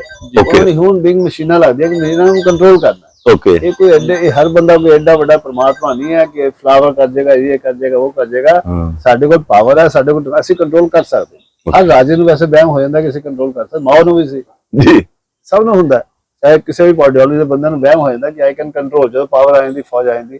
ਬਟ ਹੁਣ ਪ੍ਰੋਬਬਲੀ ਟੈਕਨੋਲੋਜੀ ਇੰਨੀ ਵੱਧ ਗਈ ਹੈ ਕਿ ਇਹ ਕਾਫੀ ਹੱਦ ਤੱਕ ਸਕਸੈਸਫੁਲ ਹੋ ਰਿਹਾ ਹੈ। ਬਿਲਕੁਲ। ਜਦੋਂ ਆਧਾਰ ਕਾਰਡ ਆਇਆ ਸੀ ਸਾਨੂੰ ਅੰਦਾਜ਼ਾ ਨਹੀਂ ਸੀ ਕਿ ਇਹਦਾ ਅਸਲੀ ਪਰਪਸ ਕੀ ਹੈਗਾ। ਯੈਸ, ਇਹ ਅਸਲੀ ਪਰਪਸ ਤੁਹਾਡੇ ਤੇ ਸਰਵੇਲੈਂਸ ਹੈ। ਜੇ ਹਰ ਇੰਡੀਵਿਜੂਅਲ ਨੂੰ ਸਰਵੇਲੈਂਸ ਕਰਨੀ ਹੈ ਤਾਂ ਤੁਹਾਨੂੰ ਤੇ ਉਹਨਾਂ ਕੋਲ ਜਿਹੜੀ 5G ਦਾ ਵੀ ਹਿੱਸਾ ਹੈ। ਜੀ 5G ਦੇ ਵਿੱਚ ਕੈਪੈਸਿਟੀ ਹੈ, 4G ਚ ਕੈਪੈਸਿਟੀ ਨਹੀਂ ਕਿ ਇੰਨੇ ਬੰਦਾ ਉੱਤੇ ਨਜ਼ਰ ਰੱਖ ਸਕੇ। 5G ਚ ਕੈਪੈਸਿਟੀ ਹੈ, ਉਹ ਤੁਹਾਡਾ ਫ੍ਰਿਜ ਵੀ ਕੰਟਰੋਲ ਕਰ ਸਕਦਾ, ਤੁਹਾਨੂੰ ਇਹ ਵੀ ਦੱਸ ਸਕਦਾ ਫ੍ਰਿਜ ਵਿੱਚ ਤੁਸੀਂ ਕੀ ਆਰਡਰ ਕੀਤਾ, ਅੱਜ ਕਿੰਨਾ ਦੁੱਧ ਲਿਆ, ਕਿੰਨੀਆਂ ਸਬਜ਼ੀਆਂ ਰੱਖੀਆਂ, ਉਹ ਤੁਹਾਡੀ ਮੂਵਮੈਂਟ ਵੀ ਕੰਟਰੋਲ ਕਰ ਸਕਦੇ ਆ। ਜਿਹੜੀ ਤੁਹਾਨੂੰ ਇਹਨਾਂ ਨੇ ਆਦਤ ਪਾਈ ਸੀ ਕਿ 5-6 ਫੀਟ ਦਾ ਡਿਸਟੈਂਸ ਰੱਖੋ, ਉਹ ਆਇਡੈਂਟੀਫਿਕੇਸ਼ਨ ਪਰਪਸ ਲਈ ਹੈ। ਉਹ ਕੋਈ ਵੈਕਸੀਨ ਬਚਾਉਣ ਲਈ ਨਹੀਂ ਹੈ, ਆਦਤ ਪਾਉਣ ਦੀ ਗੱਲ ਹੈ। ਤੁਸੀਂ ਇਕੱਠੇ ਭੀੜ ਵਿੱਚ ਇਕੱਠੇ, ਉਹ ਜਿਹੜੀ ਇਲੈਕਟ੍ਰੋਨਿਕ ਸਰਵੇਲੈਂਸ ਹੈ ਉਹ ਬਲਰ ਹੋ ਜਾਂਦੀ ਹੈ। ਉਹ ਤਾਂ ਹੀ ਕਲੀਅਰਲੀ ਹੁੰਦੀ। ਚਾਈਨਾ ਨੇ ਸਿਸਟਮ ਕਰ ਲਿਆ, ਉਹਨਾਂ ਨੇ ਆਪਣੇ ਵੱਡੇ ਵੱਡੇ ਸ਼ਹਿਰ 'ਚ ਇੰਨੇ ਕੈਮਰੇ ਲਾਤੇ ਕਿ ਉਹ ਹਰ ਸਿਟੀਜ਼ਨ ਨੂੰ ਦੇਖ ਲੈਂਦੇ ਕਿੱਥੇ ਜਾ ਰਹੇ। ਫਿਰ ਉਹਨਾਂ ਨੇ ਸੋਸ਼ਲ ਕ੍ਰੈਡਿਟ ਸਕੋਰ ਲਾਤਾ ਕਿ ਜੇ ਤੁਸੀਂ ਬੋਲਦੇ ਹੋ, ਜੇ ਤੁਹਾਡੇ ਪਰਪਸ ਹੈ, ਤੁਸੀਂ ਕੋਈ ਚੀਜ਼ਾਂ ਇਹੋ ਜਿਹੀਆਂ ਖਰੀਦੇ ਸਰਕਾਰ ਨਹੀਂ ਚਾਹੁੰਦੀਆਂ ਜਾਂ ਇਕੱਠੇ ਕਰ ਰਹੇ ਹੋ ਲੋਹਾ ਜਾਂ ਹਥਿਆਰ, ਤੇ ਉਹਨਾਂ ਨੂੰ ਪਤਾ ਲੱਗ ਜਾਂਦਾ। ਫਿਰ ਤੁਹਾਨੂੰ ਇਹ ਡਿਜੀਟਲ ਕਰੰਸੀ ਤੁਹਾਡੀ ਬੰਦ ਕਰਨੀ ਹੈ। ਤੁਸੀਂ ਉਹ ਕਾਰਡ ਪਾਉਂਦੇ ਤੁਹਾਡਾ ਚੱਲਦਾ ਨਹੀਂ, ਨਾ ਤੁਸੀਂ ਗੱਡੀ ਟਰੈਵਲ ਕਰ ਸਕਦੇ ਹੋ, ਨਾ ਤੁਸੀਂ ਸਿਨੇਮਾ ਹਾਲ ਜਾ ਸਕਦੇ, ਨਾ ਤੁਸੀਂ ਮਾਲ ਵੀ ਜਾ ਸਕਦੇ। ਤੁਹਾਡਾ ਕੋਈ ਟੋਟਲ ਕੰਟਰੋਲ ਆ ਗਿਆ। ਜੇ ਤੁਹਾਡੇ ਕੋਲ ਕੋਈ ਹੈ ਹੀ ਨਹੀਂ, ਕਰੰਸੀ ਨਹੀਂ, ਤੁਸੀਂ ਕੀ ਕਰੋਗੇ? ਜੇ ਤੁਹਾਡਾ ਕਾਰਡ ਹੀ ਨਹੀਂ ਚੱਲਣਾ, ਹਰ ਚੀਜ਼ ਕਾਰਡ ਦੇ ਸਾਰਾ ਚੱਲਣਾ, ਉਹ ਨਹੀਂ ਚੱਲਣਾ, ਤੁਸੀਂ ਜ਼ੀਰੋ। ਅੱਛਾ, ਦੂਜੀ ਜਿਹੜਾ ਫੂਡ ਕੰਟਰੋਲ ਹੈ, ਜਿਹੜੀ ਫੂਡ ਦੀ ਇਹਨਾਂ ਨੇ land, after all bill gate ਦੁਨੀਆ ਸਭ ਤੋਂ ਵੱਡਾ ਲੈਂਡਲੌਰਡ ਕਿਵੇਂ ਬਣ ਗਿਆ? ਉਹਦਾ ਚਲਾਉਂਦਾ ਸੀ ਮਾਈਕਰੋਸਾਫਟ, ਉਹਦਾ ਚਲਾਉਂਦਾ ਸੀ ਟੈਕਨੋਲੋਜੀ। ਉਹਨੂੰ ਇੱਕ ਪਾਸੇ ਬਣਿਆ ਵੈਕਸੀਨ ਗੁਰੂ, ਦੂਜੇ ਪਾਸੇ ਬਣਿਆ ਲੈਂਡ ਗੁਰੂ। ਅਫਰੀਕਾ 'ਚ ਉਹਨਾਂ ਨੇ ਹਜ਼ਾਰਾਂ ਮਿਲੀਅਨ ਏਕੜ ਖਰੀਦ ਲਏ ਹੈ। ਹਰ ਜਗ੍ਹਾ ਲੈਂਡ ਖਰੀਦਣ ਦੀ ਕੋਸ਼ਿਸ਼ ਹੋ ਰਹੀ ਹੈ। ਉਹ ਵੀ ਇਹੀ ਚੱਕਰ ਹੈ ਕਿ ਜਦ ਤੱਕ ਬੰਦੇ ਕੋਲ ਆਪਣਾ ਪੀਸ ਆਫ ਲੈਂਡ ਹੈਗਾ, ਚਾਹੇ ਕਨਾਲ ਦਾ ਰੋਟੀ ਦਾ ਖਾਈ ਸਕਦਾ, ਉਹ ਤੁਹਾਡੀ ਮੰਨੇਗਾ ਕਿਉਂ? ਸੋ ਜਿਹੜੇ ਸਾਰਾ ਕੁਝ ਜਿਹੜਾ ਹੌਲੀ ਹੌਲੀ ਹੈ, ਇਹ ਬੇਸਿਕਲੀ ਨੈਸ਼ਨਲ ਲੀਡਰਸ ਦਾ ਅਸੀਂ ਐਵੇਂ ਬਲੇਮ ਕਰ ਰਹੇ ਹਾਂ। ਇਹ ਲਾਰਜਲੀ ਵੱਡੇ ਜਿਹੜੇ ਪਾਵਰਫੁਲ ਪੀਪਲ ਹੈਗੇ ਆ, ਕਾਰਪੋਰੇਸ਼ਨਸ ਕਹਿ ਲਓ ਜ਼ਿਆਦਾ, ਉਹੀ ਅੱਜ ਕੱਲ ਜ਼ਿਆਦਾ ਵੱਡੇ ਕਿ ਉੱਥੇ ਪੋਲੀਟੀਕਲ ਲੀਡਰ ਕੋਲ ਖਾਸ ਪਾਵਰ। ਪੋਲੀਟੀਸ਼ੀਅਨ ਦਾ ਉਹਨਾਂ ਦਾ ਇੱਕ ਖਿਡੌਣਾ ਓਕੇ ਟੂਲ ਹੈ। ਤੁਸੀਂ ਸੋਚ ਸਕਦੇ ਹੋ ਕਿ ਯੂਐਸ ਪ੍ਰੈਜ਼ੀਡੈਂਟ ਕੋਲ ਕਿੰਨੀ ਪਾਵਰ, ਥੋੜੀ ਪਾਵਰ ਹੈ, 4 ਸਾਲ ਰਹਿੰਦਾ ਹੈ। ਤੇ ਜਿਹੜਾ ਉੱਥੇ ਫੈਡਰਲ ਰਿਜ਼ਰਵ ਬੈਂਕ ਹੈ, ਜਿਹਦੇ ਕੋਲ ਮਸ਼ੀਨ ਹੈ ਡਾਲਰ ਬਣਾਉਣ ਦੀ, ਉਹਨਾਂ ਦੀ ਮੈਂਬਰ ਟਰਮ 20 ਸਾਲ ਹੈ, ਔਰ ਉਹ ਪ੍ਰਾਈਵੇਟ ਬੈਂਕ ਦੇ ਰਿਪਰੈਜ਼ੈਂਟੇਟਿਵ, ਸਰਕਾਰੀ ਨਹੀਂ ਹੈ, ਕਹਿੰਦੇ ਉਹਨੂੰ ਫੈਡਰਲ ਬੈਂਕ ਹੈ। ਸੋ ਜਿਹਨੇ ਕੋਲ ਮਸ਼ੀਨ ਹੈ ਡਾਲਰ ਪ੍ਰਿੰਟ ਕਰਨ ਦੀ, ਜਿਹਨੂੰ ਮਰਜ਼ੀ ਪ੍ਰਿੰਟ ਕਰ ਲੈ, ਔਰ ਉਹ ਯੂਐਸ ਗਵਰਨਮੈਂਟ ਨੂੰ ਲੋਨ ਦਿੰਦਾ, ਲੋਨ ਉਹਨਾਂ ਤੋਂ ਇੰਟਰਸਟ ਲੈਂਦਾ ਤਾਂ ਕਿ ਉਹ ਟੈਕਸ ਲਾ ਕੇ ਇੰਟਰਸਟ ਦੇਣ। ਸੋ ਯੂਐਸ ਗਵਰਨਮੈਂਟ ਹਮੇਸ਼ਾ ਡੈਟ ਵਿੱਚ ਰਹਿੰਦੀ। ਸੋ ਇਸ ਕਰਕੇ ਜਿਹੜਾ ਉਹ ਪ੍ਰੈਜ਼ੀਡੈਂਟ ਉਹਨਾਂ ਦਾ ਕੁਝ ਕਰਦੇ ਸਾ, ਉਹ 20 ਸਾਲ ਰਹਿਣਾ, ਤਾਂ ਤੁਹਾਡੀ ਤਾਂ ਮੈਕਸਿਮਮ ਟਰਮ 8 ਸਾਲ ਹੈ। ਤਾਂ ਪ੍ਰੈਜ਼ੀਡੈਂਟ ਦੀ ਪਾਵਰ ਖਤਮ। ਤੇ ਫਾਈਨੈਂਸ਼ੀਅਲ ਜਿਹੜੀ ਕਰੰਸੀ ਕੰਟਰੋਲ ਹੈ, 90% ਤੁਹਾਡੀ ਕੰਟਰੋਲ ਹਿਊਮਨ ਨੀਡਸ ਨੂੰ ਕੰਟਰੋਲ ਕਰਨ ਦੀ ਗੱਲ, ਉਹ ਲੜਾਈਆਂ ਵੀ ਕਰਵਾ ਦਿੰਦੀ ਹੈ, ਉਹ ਵੈਪਨ ਦੇ ਜਿੱਧਰ ਮਰਜ਼ੀ ਸ਼ਿਫਟ ਕਰ ਦਿਓ ਕਰੰਸੀ ਨੂੰ, ਉਧਰ ਵੇਟ ਸ਼ਿਫਟ ਹੋ ਜਾਂਦਾ। तो इस करके पहले उन्होंने करेंसी का कंट्रोल करा, यूएस मिलिट्री दा ultimately controlled by the president, सिर्फ वो से करके, अदरवाइज कोई बाला चक्कर नहीं हैगा। ਉਹੀ ਕੰਟਰੋਲ ਕਰਦੇ ਨੇ ਫੈਡਰਲ ਰਿਜ਼ਰਵ ਬੈਂਕ, ਉਹਨਾਂ ਦੀ ਮੇਜਰ ਪਾਲਿਸੀਜ਼। ਸੋ ਉਸ ਤੋਂ ਉੱਤੇ ਤੁਸੀਂ ਜਿਹੜੇ ਕੰਟਰੈਕਟਰ ਆ ਗਏ, army contractor, military contractor, industry, ਜਿਹੜੇ ਲੜਾਈ ਲੜਾਈ ਕਰਾਉਂਦੇ ਰਹਿੰਦੇ ਆ, ਤੇ ਸੋਚ ਸਕਦੇ ਹੋ ਯੂਐਸ ਪ੍ਰੈਜ਼ੀਡੈਂਟ ਕੋਲ ਕਿੰਨੀ ਪਾਵਰ। ਕੁਛ ਵੀ ਨਹੀਂ, ਇਹ ਰਬਰ ਸਟੈਂਪ ਐਕਚੁਅਲੀ ਹੈ। ਮਾਈ ਗॉड, ਫਿਰ ਕੀ ਆਪਾਂ ਸੋਚ ਸਕਦੇ ਵੀ ਪੋਲੀਟੀਸ਼ੀਅਨ ਦੀ ਮਤਲਬ ਕੀ ਵੈਲਿਊ ਗਾਂਧੀ ਤੱਕ ਸਾਡਾ ਸੀ ਆਜ਼ਾਦ ਮੁਲਕ ਸੀ, ਰਾਜੀਵ ਗਾਂਧੀ ਤੱਕ ਮਾੜਾ ਮੋਟਾ ਸੀ, ਉਸ ਤੋਂ ਬਾਅਦ ਤਾਂ ਫਿਰ ਅਸੀਂ ਕਲੋਨੀ ਮੰਨਦੇ naturally, specially Manmohan Singh and Narinder Modi, ਇਹ ਡਾਇਰੈਕਟ ਰਿਪਰੈਜ਼ੈਂਟੇਟਿਵ ਹੈ ਫਾਈਨੈਂਸ਼ੀਅਲ ਇੰਸਟੀਟਿਊਸ਼ਨਸ ਦੇ, ਵੱਡੀਆਂ ਫਾਈਨੈਂਸ਼ੀਅਲ ਇੰਸਟੀਟਿਊਸ਼ਨ ਦੇ। ਉਸ ਵੇਲੇ ਨੀਤੀ ਦੇ ਵਿਚਾਰੇ ਕਾਮਰੇਡ ਰੌਲਾ ਪਾਉਂਦੇ ਰਹਿ ਗਏ ਜੀ ਕਿ ਉਦੋਂ ਕਿਸੇ ਨੇ ਸੁਣਿਆ ਨਹੀਂ, ਪਰ ਹੁਣ ਅਸੀਂ ਐਕਚੁਅਲੀ ਦੇਖ ਸਕਦੇ। ਇੱਕ ਸਵਾਲ ਇਹਦੇ ਚ ਹੋਰ ਉੱਠਦਾ ਜੀ ਕਿ ਚਲੋ ਇਹ ਤਾਂ ਹੋਇਆ ਇਹਦਾ ਸਾਰੇ ਦਾ ਵਰਲਡ ਵਾਈਡ ਸਿਨੈਰੀਓ, ਠੀਕ ਹੈ ਨਾ, ਕਿ ਕਿਸ ਦਿਸ਼ਾ ਦੇ ਵਿੱਚ ਜਾ ਰਿਹਾ ਹੈ ਔਰ ਉਹਦੇ ਕਿਸ ਤਰ੍ਹਾਂ ਦੀਆਂ ਮਤਲਬ ਅੱਗੇ ਜਾ ਕੇ ਉਹਦੇ ਨੂੰ। ਪਰ ਇਹ ਜੇ ਅਸੀਂ ਪੰਜਾਬ ਦੇ ਹਾਲਾਤਾਂ ਨੂੰ ਇਹ ਦੇਖਦੇ ਹਾਂ ਕਿ ਪੰਜਾਬ ਦਾ ਰੌ ਜਿਹੜਾ ਖਾਸ ਤੌਰ ਤੇ ਪਿਛਲੇ ਸਾਲ ਡੇਢ ਸਾਲ ਦੇ ਵਿੱਚ ਬਣਿਆ, ਜਿਹਦੇ ਵਿੱਚ ਇੱਕ ਬੜੀ ਵੱਡੀ ਸਟੇਟਮੈਂਟ ਉੱਭਰੀ ਹੈ ਕਿ ਫਸਲਾਂ ਤੇ ਨਸਲਾਂ ਦਾ ਨਾਮ ਲੈ ਲਿਆ। ਚਲੋ ਉਹ ਅਲੱਗ ਗੱਲ ਹੈ ਕਿ ਸਾਡਾ ਸਲੋਗਨ ਕਿੱਦਾਂ ਦਾ ਬਣਿਆ ਜਦੋਂ ਅਸੀਂ ਇਸ ਦੌਰ 'ਚ ਤੁਰੇ, ਪਰ ਅਲਟੀਮੇਟਲੀ ਤਾਂ ਟੂ ਸੇਵ ਦਾ ਲੈਂਡਸ ਹੀ ਹੈ ਨਾ। at any cost to save the lands for the farmers. ਇਹੀ ਹੋਇਆ ਨਾ ਸਾਰੇ ਕਿਉਂਕਿ ਲੈਂਡ ਨਾਲ ਸਾਡੀ ਜ਼ਿੰਦਗੀ ਹੈ ਨਾ, ਇੱਕ ਲੈਂਡ ਤੇ ਦੂਜਾ ਪਾਣੀ, ਉਹਦੇ ਨਾਲ ਤੁਸੀਂ ਜੀਵਨ ਹੈ। ਜੀ ਤਾਂ ਫਿਰ ਇਹਦਾ ਮੇਰਾ ਮਤਲਬ ਇਹ ਸੀ ਵੀ ਇਹਦਾ ਮਤਲਬ ਅਸੀਂ ਜੇ ਕੰਪੈਰੀਟਿਵਲੀ ਅਸੀਂ ਇਹ ਦੇਖਦੇ ਹਾਂ ਕਿ ਅਸੀਂ ਕਿੱਧਰ ਨੂੰ ਜਾ ਰਹੇ ਹਾਂ, ਤਾਂ ਇਹਦਾ ਮਤਲਬ ਰਾਈਟ ਡਾਇਰੈਕਸ਼ਨ 'ਚ ਜਾ ਰਹੇ ਹਾਂ। ਜੇ ਅਸੀਂ ਇੱਥੇ ਬਹੁਤ ਰਾਈਟ ਡਾਇਰੈਕਸ਼ਨ ਜਾ ਰਹੇ हैं। ਜੇ ਤੁਸੀਂ ਆਪਣਾ ਕਿਸਾਨ ਅੰਦੋਲਨ ਦੀ ਪ੍ਰੋਟੈਸਟ ਦੇਖੋ, ਇਹ ਘੱਟੋ ਘੱਟ 10 ਸਾਲ ਪਿੱਛੇ ਪੈ ਗਿਆ ਜਿਹੜਾ ਕੰਟਰੋਲਿੰਗ ਦਾ ਲੈਂਡ ਫੂਡ ਸਪਲਾਈ। ਬਿਲਕੁਲ ਕਿਉਂਕਿ ਜਿਹੜੀ ਫੂਡ ਸਪਲਾਈ ਡਿਵੈਲਪ ਹੋਣੀ ਜੋ ਆਲਰੇਡੀ ਉਹ ਤਾਂ ਆਲਰੇਡੀ ਟੇਕਨ ਓਵਰ ਹੋ ਗਈ ਹੈ ਕਾਰਪੋਰੇਸ਼ਨ। ਹੁਣ ਸਾਨੂੰ ਸਮਝ ਆ ਗਈ, ਉਹ ਪਹਿਲਾਂ ਪਤਾ ਨਹੀਂ ਸੀ। ਜਿਹੜਾ ਹੁਣ ਜਿੱਦਾਂ ਜਿਹੜੇ milk producing dairy producing country ਹੈ, ਹਾਲੈਂਡ ਜਾਂ ਡੱਚ ਵਗੈਰਾ, ਨੀਦਰਲੈਂਡ ਵਗੈਰਾ, ਉੱਥੇ ਉਹਨਾਂ ਨੇ 1/3 ਕਿਸਾਨਾਂ ਨੂੰ ਬਾਈ ਜ਼ਬਰਦਸਤੀ ਕਹਿੰਦੇ ਕਿ ਤੁਸੀਂ ਫਾਰਮਿੰਗ ਛੱਡੋ। ਜ਼ਬਰਦਸਤੀ ਕਹੇ ਕਿ ਤੁਸੀਂ ਫਾਰਮਿੰਗ ਛੱਡੋ। ਔਰ ਸਾਡੇ ਵੀ ਜੇ ਤੁਸੀਂ ਦੇਖੋ, ਧਿਆਨ ਨਾਲ ਦੇਖੋ ਆਪਣੇ ਬਜਟ, ਉਹ ਵੀ ਡਿਸਕਰੇਜ ਕਰਨਾ ਚਾਹੁੰਦੇ ਕਿ ਤੁਸੀਂ ਫਾਰਮਿੰਗ ਛੱਡੋ ਤੇ ਸ਼ਹਿਰਾਂ ਵਿੱਚ ਜਾ ਕੇ ਮਜ਼ਦੂਰ ਬਣੋ। ਬਿਲਕੁਲ ਇਹ ਜਿਹੜੀ ਇਹ ਸ਼ਿਫਟ ਤਾਂ ਚਲੋ ਤੁਸੀਂ ਕਹਿ ਸਕਦੇ ਇੰਡਸਟਰੀਲਾਈਜੇਸ਼ਨ ਦੀ ਸ਼ਿਫਟ ਹੈ, ਇੱਕ ਤਾਂ ਨੈਚੁਰਲ ਸ਼ਿਫਟ ਹੁੰਦੀ ਹੈ ਕਿ ਇੰਡਸਟਰੀ ਬਣ ਰਹੀ ਹੈ, ਇੱਕ ਤੁਸੀਂ ਜ਼ਬਰਦਸਤੀ ਉਹਨਾਂ ਨੂੰ ਬਰਬਾਦ ਕਰਕੇ ਉਹਨਾਂ ਨੂੰ ਬਣਾਉਣਾ ਚਾਹੁੰਦੇ ਹੋ। ਮਜ਼ਦੂਰ ਬਣ ਕੇ ਵੀ ਡਿਪੈਂਡੈਂਸੀ ਹੈ, ਸਲੇਵਰੀ ਹੈ। ਕਿਸਾਨ ਵਰਗੀ ਆਜ਼ਾਦੀ ਤੇ ਮਜ਼ਦੂਰ ਵਰਗੀ ਜਿਹੜੀ ਜ਼ਿੰਦਗੀ, ਜ਼ਮੀਨ ਅਸਮਾਨ ਦਾ ਫਰਕ ਹੈ। ਉਹ ਚਾਹੁੰਦੇ ਹੈ ਕਿ ਉਹ ਇਹ ਸਾਰੇ ਮਜ਼ਦੂਰ ਬਣ ਜਾਣ। ਮਜ਼ਦੂਰ ਤਾਂ ਲੜ ਨਹੀਂ ਸਕਦਾ ਕਿਉਂਕਿ ਉਹਨਾਂ ਦਾ ਹਰ ਰੋਜ਼ ਦਾ ਕਮਾਣਾ। ਫਿਰ ਉਹਨਾਂ ਨੇ ਇੱਕ ਨਵੀਂ ਹਾਊਸਿੰਗ ਪ੍ਰੋਜੈਕਟ ਦਿੱਤਾ ਹੈ। ਉਹ ਹਾਊਸਿੰਗ ਪ੍ਰੋਜੈਕਟ ਕੀ ਹੈ, ਇਹ ਬਿਲਕੁਲ ਛੱਤੀਸਗੜ੍ਹ ਵਾਲ ਰਿਲੇਟ ਕੇ ਜੋ ਪਿੰਡ ਬਰਵਾਲ ਕਰਕੇ ਉਹਨਾਂ ਨੇ ਕਿਹਾ ਕਿ ਤੁਸੀਂ ਕੈਂਪਾਂ ਵਿੱਚ ਆ ਜਾਓ। ਉਹਨਾਂ ਨੂੰ ਕੰਟਰੋਲ ਕਰਨਾ ਬਹੁਤ ਆਸਾਨ ਹੈ, ਮਾਸ਼ੂ ਦੱਸਣਗੇ। ਉਸੇ ਤਰ੍ਹਾਂ ਇਹਨਾਂ ਨੇ ਦੇਖਿਆ ਕਿ ਦੁਨੀਆ ਭਰ ਵਿੱਚ ਪਲੈਨਿੰਗ ਕਰਕੇ ਇੱਕ ਮਾਡਰਨ ਜਿਹਾ ਕੰਪਾਰਟਮੈਂਟ ਸਲਮਸ ਬਣਾ ਦਿਓ, ਜਿਹਦੇ ਵਿੱਚ 2 ਕਿਲੋਮੀਟਰ ਲੰਬੀ ਹੋਏਗੀ। ਉਹਨੂੰ ਕਹਿੰਦੇ ਲਾਈਨ। ਉਹ ਲੱਗਦਾ ਬੜਾ ਮਾਡਰਨ ਕੰਸੈਪਟ ਹੈ ਕਿ ਤੁਸੀਂ ਜਿੱਥੇ ਮਰਜ਼ੀ 5 ਮਿੰਟ ਵਿੱਚ ਚਲ ਜਾਓ, ਮਾਲ ਵਿੱਚ ਚਲ ਜਾਓ, ਇਹ ਕਰ ਜਾਓ, ਉਹ ਕਰ ਜਾਓ, ਹਰ ਜਗ੍ਹਾ ਇਲੈਕਟ੍ਰਿਕ ਟ੍ਰੇਨ, ਛੋਟੇ ਤੁਹਾਨੂੰ ਸੌਣ ਦੀ ਜਗ੍ਹਾ ਹੋ ਜਾਏਗੀ। ਕਿਉਂਕਿ ਫੈਮਿਲੀ ਦਾ ਟੁੱਟੀ ਗਈ ਹੈ, ਰੈਸਟੋਰੈਂਟ ਦੀ ਫੈਮਿਲੀ ਟੁੱਟ ਗਈ ਹੈ, ਕੱਲੇ ਜੀ ਨੇ। ਔਰ ਸੈਕਸ ਦੀ ਉਹ ਜਿਹੜੀ ਪਰਿਭਾਸ਼ਾ ਵੀ ਬਦਲ ਰਹੀ ਹੈ। ਟਰਾਂਸਜੈਂਡਰ ਤੇ ਇੰਨਾ ਜ਼ੋਰ ਹੈ, ਪਿਕਚਰਾਂ ਹੈ ਕਿ ਖਰਿਆ ਜਿਹੜਾ ਥਰਡ ਸੈਕਸ ਹੈ ਉਹੀ ਇੰਪੋਰਟੈਂਟ ਹੈ। ਦੇਖੋ ਜੀ ਜਿਹਨਾਂ ਦੀ ਪਿਕਚਰਾਂ ਦੇਖੋ, ਇਸ ਕਰਕੇ ਉਹ ਨਾ ਇਹੋ ਜਿਹੀ ਚੀਜ਼ਾਂ ਤੁਹਾਡੇ ਦਿਮਾਗ ਵਿੱਚ ਪਾ ਰਹੇ ਨੇ ਕਿ ਤੁਹਾਡੀ ਫੈਮਿਲੀ ਟੁੱਟ ਜਾਏ, ਤੁਹਾਡਾ ਕਨਸੈਪਟ ਆਫ ਜਿਹੜੇ classical concept of human being ਟੁੱਟ ਜਾਏ, ਜਿਹੜਾ ਕਲਾਸਿਕਲ ਕਨਸੈਪਟ ਹੈ ਕਿ ਸਭ ਦਾ ਭਲਾ ਕਰਨਾ, ਪਿਆਰ ਮੁਹੱਬਤ ਦੀ ਜ਼ਿੰਮੇਵਾਰੀ, ਉਹ ਟੁੱਟ ਜਾਏ। ਤੇ ਤੁਸੀਂ ਇੱਕ ਬਾਇਓਲੋਜੀਕਲ ਮਸ਼ੀਨ ਮੰਗਰ ਰੋਟੀ ਖਾਦੀ, ਰੋਟੀ ਖਾ ਲਓ, ਸੈਕਸ ਕਰਨਾ ਸੈਕਸ ਕਰ ਲਓ, ਜੋ ਮਰਜ਼ੀ ਕਰੋ, ਪਰ ਬੋਲਣਾ ਨਹੀਂ ਹੈ। ਤੇ ਉਦਾਂ ਜੀਵਨ ਹੈ। ਤੇ ਹੌਲੀ ਹੌਲੀ ਉਹਨਾਂ ਨੇ ਜਿਹੜੀ ਪੋਪੂਲੇਸ਼ਨ ਕੰਟਰੋਲ ਦਾ ਮੇਜਰ ਹੈ ਕਿ ਉਹਨੇ ਬੰਦੇ ਪੈਦਾ ਕਰਨੇ ਜਿੰਨੇ ਲੋੜ ਹੈ। ਜਿੱਦਾਂ ਉੱਥੇ ਗਾਵਾਂ ਕੰਟਰੋਲ ਕਰਦੇ ਨਾ ਕਿ ਉਹਨੀਆਂ ਗਾਵਾਂ ਜਿੰਨੀਆਂ ਦੁੱਧ ਦੇ ਵਾਸਤੇ, ਅਸੀਂ ਥੋੜੇ ਸਾਨੂੰ ਲਿਬਰਲ ਹੈ, ਇੱਥੇ ਤੁਰੇ ਫਿਰਦੇ ਗਾਵਾਂ ਮੱਝਾਂ ਕੁੱਤੇ ਤੁਰੇ ਫਿਰਦੇ, ਉੱਥੇ ਤਾਂ ਖਾਸਾ ਕੰਟਰੋਲ ਹੈ। ਜਿੰਨੇ ਕੁੱਤੇ ਚਾਹੀਦੇ ਉਨੇ ਹੀ ਹੈ, ਉਸ ਤੋਂ ਅਗਲਾ ਕੁੱਤਾ ਤਾਂ ਮਾਰ ਦਿੰਦੇ। ਉਹ ਸਾਨੂੰ ਰੁਥਲੈਸ ਹੈ। ਉਹ ਕੰਸੈਪਟ ਬੜਾ ਡਿਫਰੈਂਟ ਹੈ ਕਿ ਹਰ ਜ਼ਿੰਦਗੀ ਲਈ ਤੁਸੀਂ ਇੱਜ਼ਤ ਕਰੋ, ਹਰ ਮੂਵਿੰਗ ਚੀਜ਼ ਲਈ ਰੈਵਰੈਂਸ ਕਰੋ, ਪਿਆਰ ਕਰੋ, ਮੁਹੱਬਤ ਕਰੋ, ਕਿ ਸਾਰਾ ਰੱਬ ਦਾ ਰੂਪ ਹੈ। ਪਰ ਏਦਾਂ ਵੀ ਤਾਂ ਇਹ ਵੀ ਤਾਂ ਕੰਸੈਪਟ ਹੈ ਨਾ ਕਿ ਨੈਚੁਰਲ ਹਰ ਚੀਜ਼ ਨਾਲ ਤੁਸੀਂ ਇੱਕ ਪਿਆਰ ਦਾ ਰਿਸ਼ਤਾ ਬਣਾਓ। ਬਿਲਕੁਲ ਉੱਥੇ ਰਿਸ਼ਤਾ ਕੰਟਰੋਲ ਦਾ ਔਰ ਉਹੀ ਚੀਜ਼ ਤੁਹਾਡੇ ਤੇ ਲਿਆ ਰਿਹਾ। ਜਿੱਦਾਂ ਮਸ਼ੀਨ ਕੰਟਰੋਲ ਕਰਦੇ ਉਦਾਂ ਚਾਹਦੇ ਕਿ ਹਰ ਬੰਦੇ ਨੂੰ ਗਲੋਬ ਤੇ ਅਸੀਂ ਕੰਟਰੋਲ ਕਰ ਸਕੀਏ। ਇਹ ਬੜਾ ਸੌਖਾ ਹੋ ਗਿਆ। ਇੱਕ ਜਾਨਵਰ ਦੇ ਤਾਂ ਤੁਸੀਂ ਕੰਨ 'ਚ ਟੈਗ ਲਾ ਦਿਓਗੇ, ਉਹਦੀ ਮੂਵਮੈਂਟ ਪਤਾ ਲੱਗਦੀ ਹੈ। ਬੰਦਾ ਤਾਂ ਕੰਨ 'ਚ ਟੈਗ ਪਾਊਗਾ ਨਹੀਂ, ਉਹਨੂੰ ਆ ਦੇਤਾ वो प्लानिंग हो गई है, चिप डालने की हो गई है। डिजिटल कॉलर लगाने की है। जो CA/NRC लाया गया था, CA/NRC के द्वारा एक बहुत बड़ी आबादी को कंट्रोल करने की योजना है। आपको बहुत आसानी से नॉन सिटीजन डिक्लेयर कर दिया जाएगा। आप डाउटफुल सिटीजन हैं और आपको या तो डिटेंशन सेंटर भेजा जाएगा। फिर सुप्रीम कोर्ट में ये बात आई कि नहीं, डिटेंशन सेंटर में मत डालो, ऐसा करो, इनको कॉलर पहना दो, ये कहां जा रहा है। तो एक बड़ी आबादी को कॉलर पहना दिया जाएगा। जो भी सरकार विरोधी है, व्यवस्था विरोधी है, पूंजीवाद का विरोधी है, ये बड़े अमीरों का विरोधी है, और जरा भी स्वतंत्रता की बातें करता है, सौंदर्य की बात करता है, थोड़ा ऑल्टरनेटिव सोच वाला है, सबको कॉलर पहना दो। ये खतरनाक लोग हैं। तो फिर बहुत खतरनाक टाइम आने वाला है इसके हिसाब से। तो आ रहा है, आ चुका है। अभी मेरे कुछ दोस्त हैं जो सिर्फ सोशल मीडिया पर पूंजीवाद और इस तरह का के खिलाफ लिखते थे। वो बता रहा था, मैं पासपोर्ट रिन्यू कराने गया, बॉम्बे में रहता है जी, तो उससे कहा कि जी होम मिनिस्ट्री से लिखवा लो, आपके इस पे टैग लगा हुआ है कि आपका रिन्यू नहीं करना।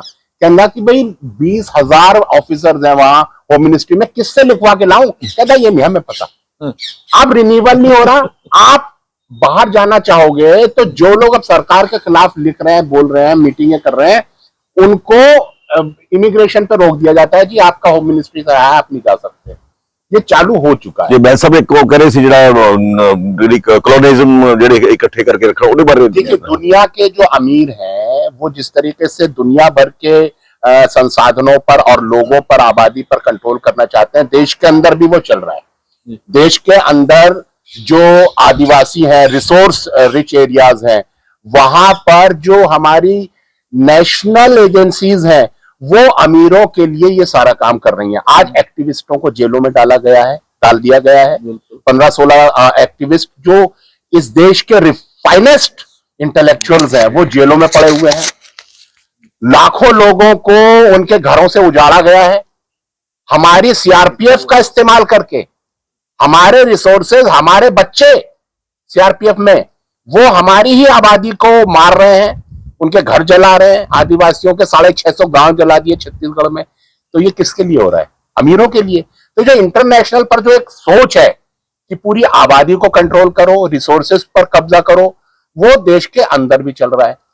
और फिर उसको लेकर के फिर जो हमारी नेशनल एजेंसीज हैं उनका इस्तेमाल किया जा रहा है अमीरों के लिए। खास तौर पे एनआईए बताइए हमें इनके बारे में। किसको पकड़ रहे हैं? वो कोई आतंकवादियों को नहीं पकड़ रहे, वो कोई देश के दुश्मनों को नहीं पकड़ रहे, दंगा करने वालों को नहीं पकड़ रहे। वो किसको पकड़ रहे हैं?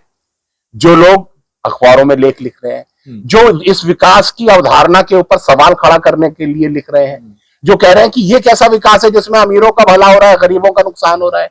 आप मजदूरों के अधिकार खत्म कर रहे हैं, 8 घंटे का काम का अधिकार खत्म कर दिया, मिनिमम वेजेस खत्म कर दी। ये सब क्या कर रहे हो? ये सब मत करो, उनको जेल में डाल दो। जो कह रहे हैं कि रिसोर्सेज तो जनता के हैं, रिसोर्सेज पूंजीपतियों के कैसे हो सकते हैं? नेचुरल रिसोर्सेज जनता का हक है, संविधान कहता है। तो संविधान की बात करने वालों पर तलवार लटका दी गई, उनकी सूचियां बना रहा है ना, ये उनको जेलों में डाल रहा है। तो जिस एजेंसी का काम आतंकवादियों को पकड़ना, देश के दुश्मनों को पकड़ना, राष्ट्रीय एकता पर हमला करने वाले दंगाइयों को पकड़ना, वो क्या काम कर रहा है? वो बढ़िया लोगों को जेलों में डाल रहा है, उसका बदमाशों को बचा रहा है। उसका चीफ हमने दिया पंजाब वालों ने आपको। आपने बताया कि वो नशे के कारोबारियों के साथ मुलव्विज है, तो और वो कोर्ट में वो बात जा चुकी है। और डीजीपी कह रहा है, मैं थोड़ा कह रहा हूँ, एक डीजीपी कह रहा है, मैं तो उसको बताया, बाहर लेके आया हूँ। ਇਹਨੂੰ ਆਪਾਂ ਸਰ ਤੁਸੀਂ ਵਧੀਆ ਐਕਸਪਲੇਨ ਕਰ ਸਕਦੇ ਹੋ। ਇਹ ਮਿਸਯੂਜ਼ ਆਫ ਜੁਡੀਸ਼ੀਅਲ ਪ੍ਰੋਸੈਸ ਨਹੀਂ ਹੈ?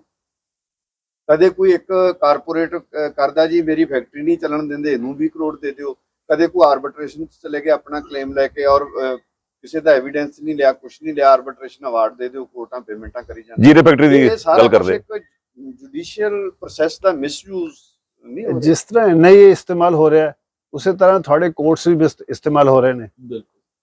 ਕਿੱਥੇ ਕੋਰਟਸ ਦੇ ਵਿੱਚ ਥੋੜੀ ਬਹੁਤੀ ਹੋਪ ਸੀ, ਜਿਹੜੀ ਸਾਡੀ ਥੋੜੀ ਆਸ਼ਾ ਸੀ ਕਨਸਟੀਟਿਊਸ਼ਨ ਦੇ ਵਿੱਚ ਕਿ ਜਿਹੜੇ ਕਨਸਟੀਟਿਊਸ਼ਨਲ ਅਥਾਰਟੀਜ਼ ਹੈ ਘੱਟੋ ਘੱਟ ਉਹ ਤਾਂ ਕਾਨੂੰਨ ਦੇ ਮੁਤਾਬਿਕ ਕੰਮ ਕਰਨਗੇ।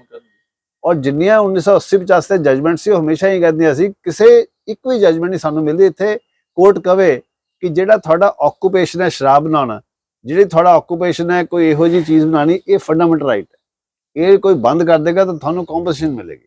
ਤੁਹਾਡੀ ਜ਼ਿੰਦਗੀ ਤੁਹਾਨੂੰ ਟਾਰਚਰ ਕੀਤਾ ਜਾਵੇ, ਤੁਹਾਡਾ ਐਮਪਲੋਇਮੈਂਟ ਲੈ ਲੈ, ਤੁਹਾਨੂੰ ਰੋਟੀ ਨਾ ਮਿਲੇ, ਉਹ ਤਾਂ ਫੰਡਾਮੈਂਟਲ ਰਾਈਟ ਸਮਝ ਆਉਂਦਾ ਹੈ। ਉਹ ਸਟੇਟ ਦੀ ਡਿਊਟੀ ਹੈ ਕਿ ਸਭ ਨੂੰ ਰੋਟੀ ਦੇਵੇ, ਸਭ ਨੂੰ ਸ਼ੈਲਟਰ ਦੇਵੇ, ਨੌਕਰੀ ਦੇਣ ਦੀ ਕੋਸ਼ਿਸ਼ ਕਰੇ। ਜੇ ਕੋਈ ਤੁਹਾਨੂੰ ਮਾਰਦਾ, ਪੁਲਿਸ ਸਟੇਸ਼ਨ ਤੁਹਾਨੂੰ ਮਾਰਦਾ, ਉਹਦੇ ਲਈ ਕੰਪਨਸੇਸ਼ਨ ਐਕਸੈਪਟਡ ਸੀ।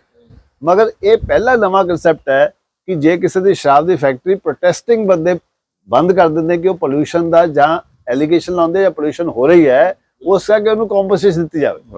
ਕਿਉਂਕਿ ਕਾਨੂੰਨ ਦੇ ਮੁਤਾਬਿਕ ਤਾਂ ਸ਼ਰਾਬ ਦੀ ਫੈਕਟਰੀ ਚਲਾਉਣਾ ਵੀ ਕੋਈ ਫੰਡਾਮੈਂਟਲ ਰਾਈਟ ਨਹੀਂ, ਇਹ ਪਾਰਟ ਆਫ ਆਕੂਪੇਸ਼ਨ ਹੈ, ਬਿਜ਼ਨਸ ਵੀ ਨਹੀਂ ਹੈ। ਇਹ ਤਾਂ ਸਰਕਾਰ ਇੱਕ ਨੇ ਲਾਇਸੈਂਸ ਦਿੱਤਾ ਹੈ ਕਿ ਤੁਸੀਂ ਉਹ ਲਾਇਸੈਂਸ ਬੰਦ ਕਰ ਸਕਦੇ, ਇਸ ਲਈ ਪ੍ਰੋਹਿਬਿਸ਼ਨ ਆਪਾਂ ਕਰ ਸਕਦੇ।